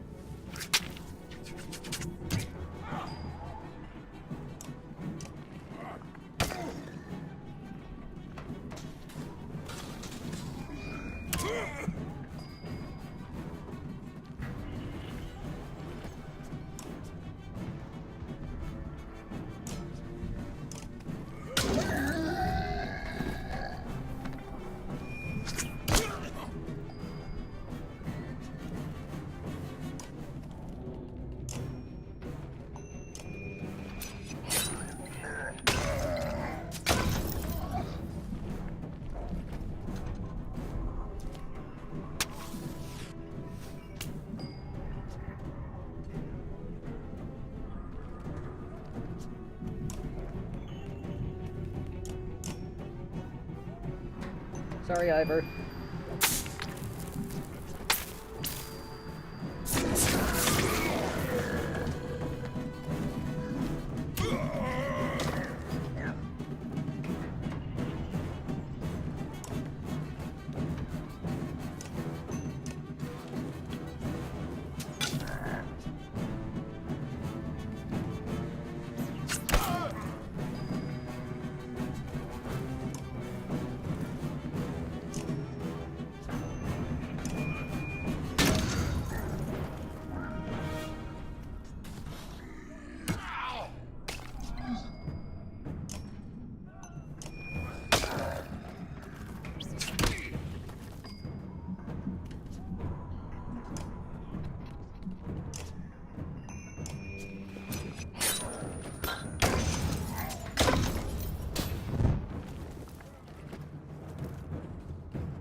Got him.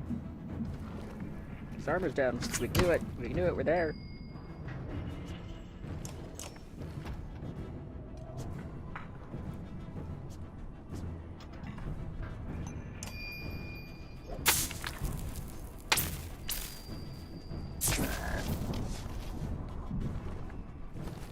don't know what square counts as the diagonal for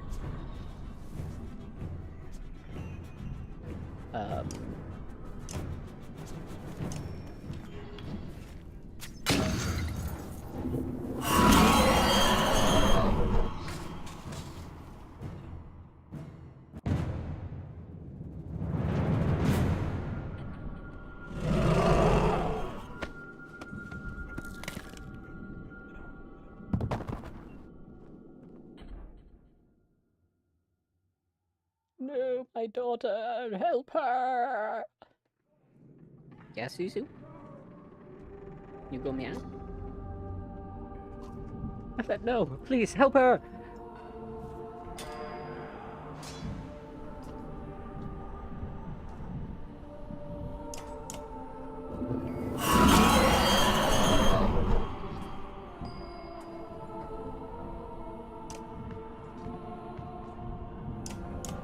Hi, Suzu.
Do I have to do because God hates me? This is the second one, and I'm pretty sure that's the all of it. I don't have to do more than this.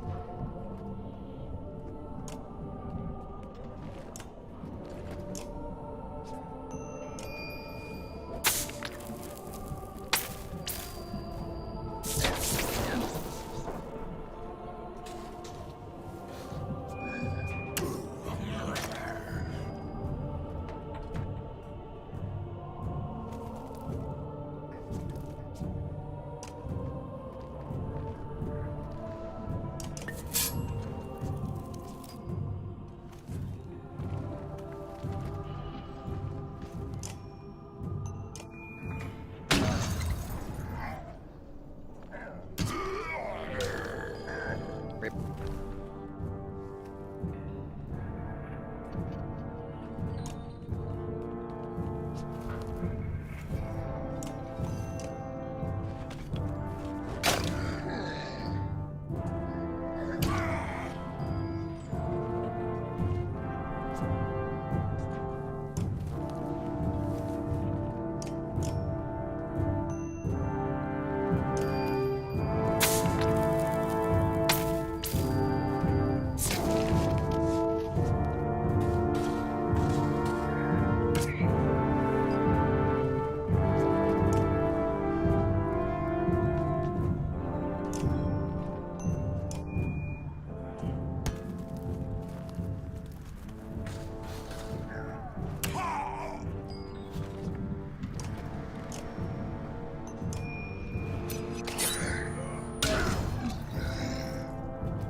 Yeah! Sorry, my goal in this game is to let Ivor get the last blow, because it took his arm, and he deserves that.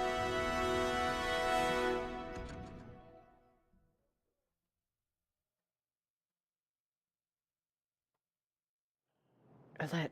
No, not her. Where are the menders? Rook, she is beyond their help. Stand up. You're only barely aware of the surrounding chaos as Dredge flee from Varl warriors who push their advantage. Bellower is dead. You are not. We must go. Let me carry Elen to Beauregard. We'll honor her properly.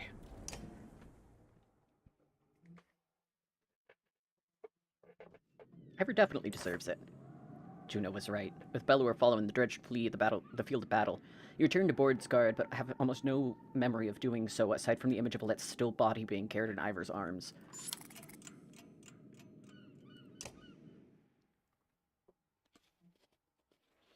Oh, so we should have time. Oh, we should have the time we need to finish the ships. I think you're right. The Dredge don't seem interested in us anymore. Since Bellower felt they've been going their own way.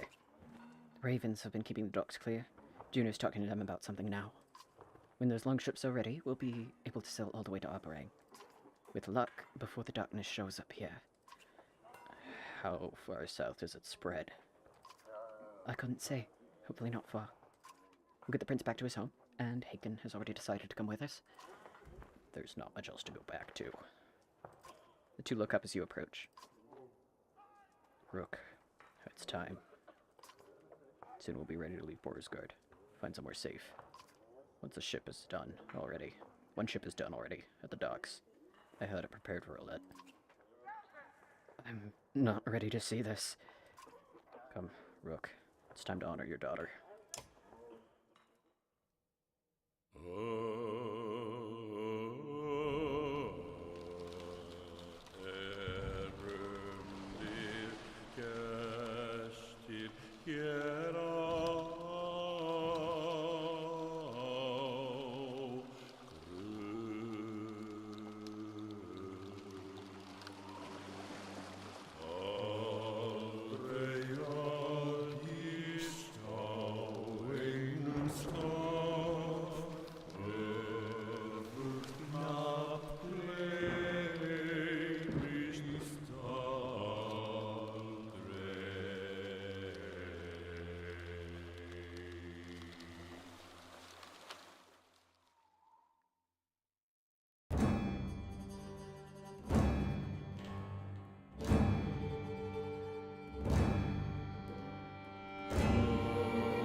Now who's gonna solve our problems?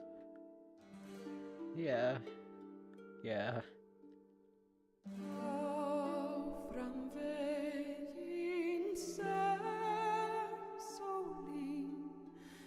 Yeah. Yeah.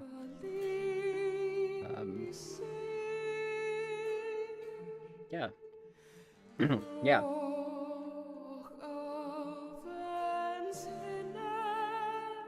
Yeah.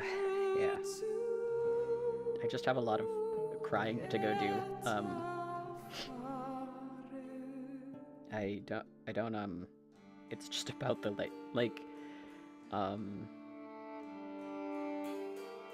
I hurt, My soul hurts. It made my soul hurt. I definitely cried the first time that I played this, so it's probably good that I didn't play it the first time on stream.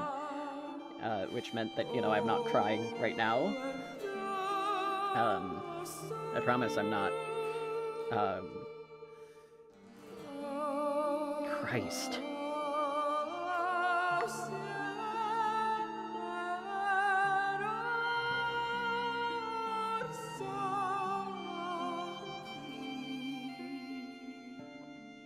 Yep. Yep.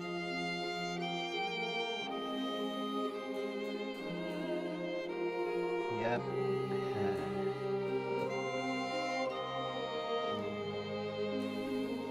I think my only problem with this game is that I'm bad at it. I'm very bad at the combat system. Like, it's a good strategic combat system. I don't think that the gameplay itself is the problem. I'm definitely the problem here.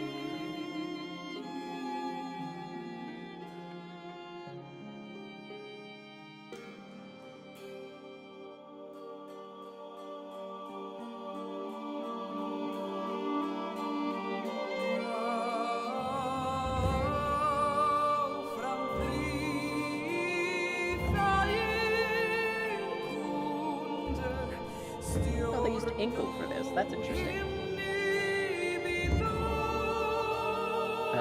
Inkle is a writing tool that's supposed to let you write path options easier, as opposed to writing them other ways. I meant to try it, but I haven't really sat down to write anything that needs that kind of writing recently. So, like since I've heard about it, so it's been a bit.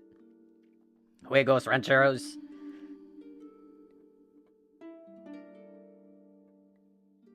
The Austin Independent Game Collective, and the Texas Film Commission.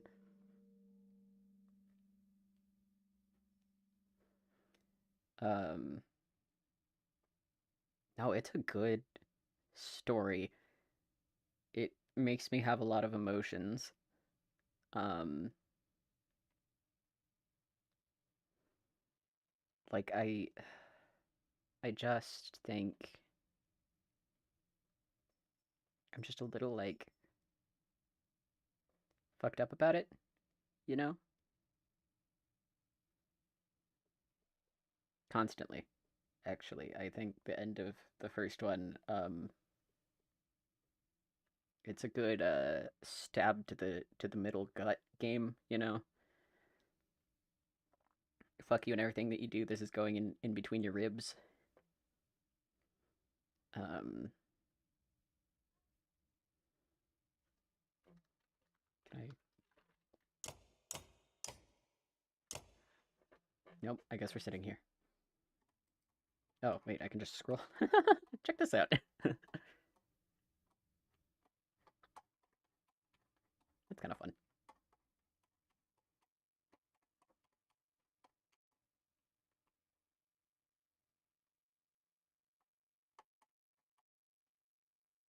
Interesting. Now it's gonna take us back to the title screen. I'm gonna cry. That's my daughter.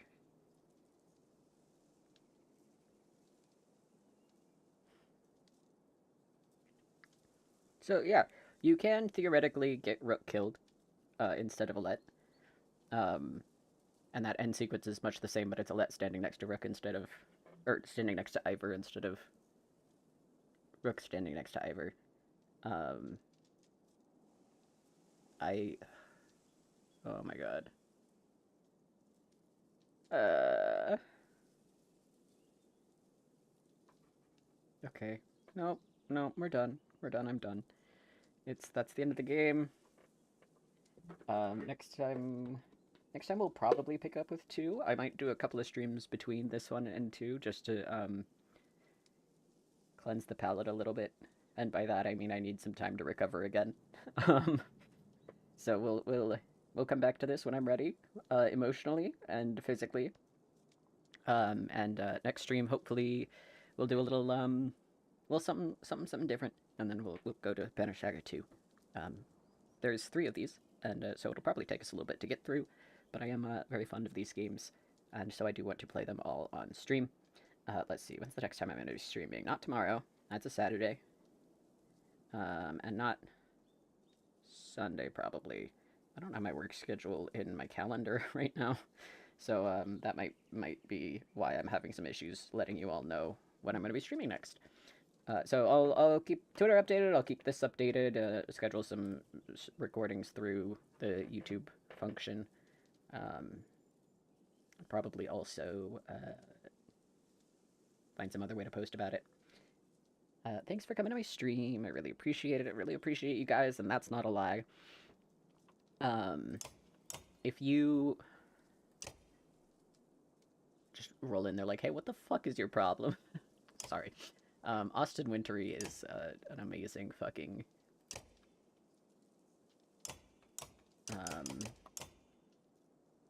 composer. Just Jesus Christ every time. Sorry, I was saying goodbye. Yeah, that'll be that. Thanks for coming.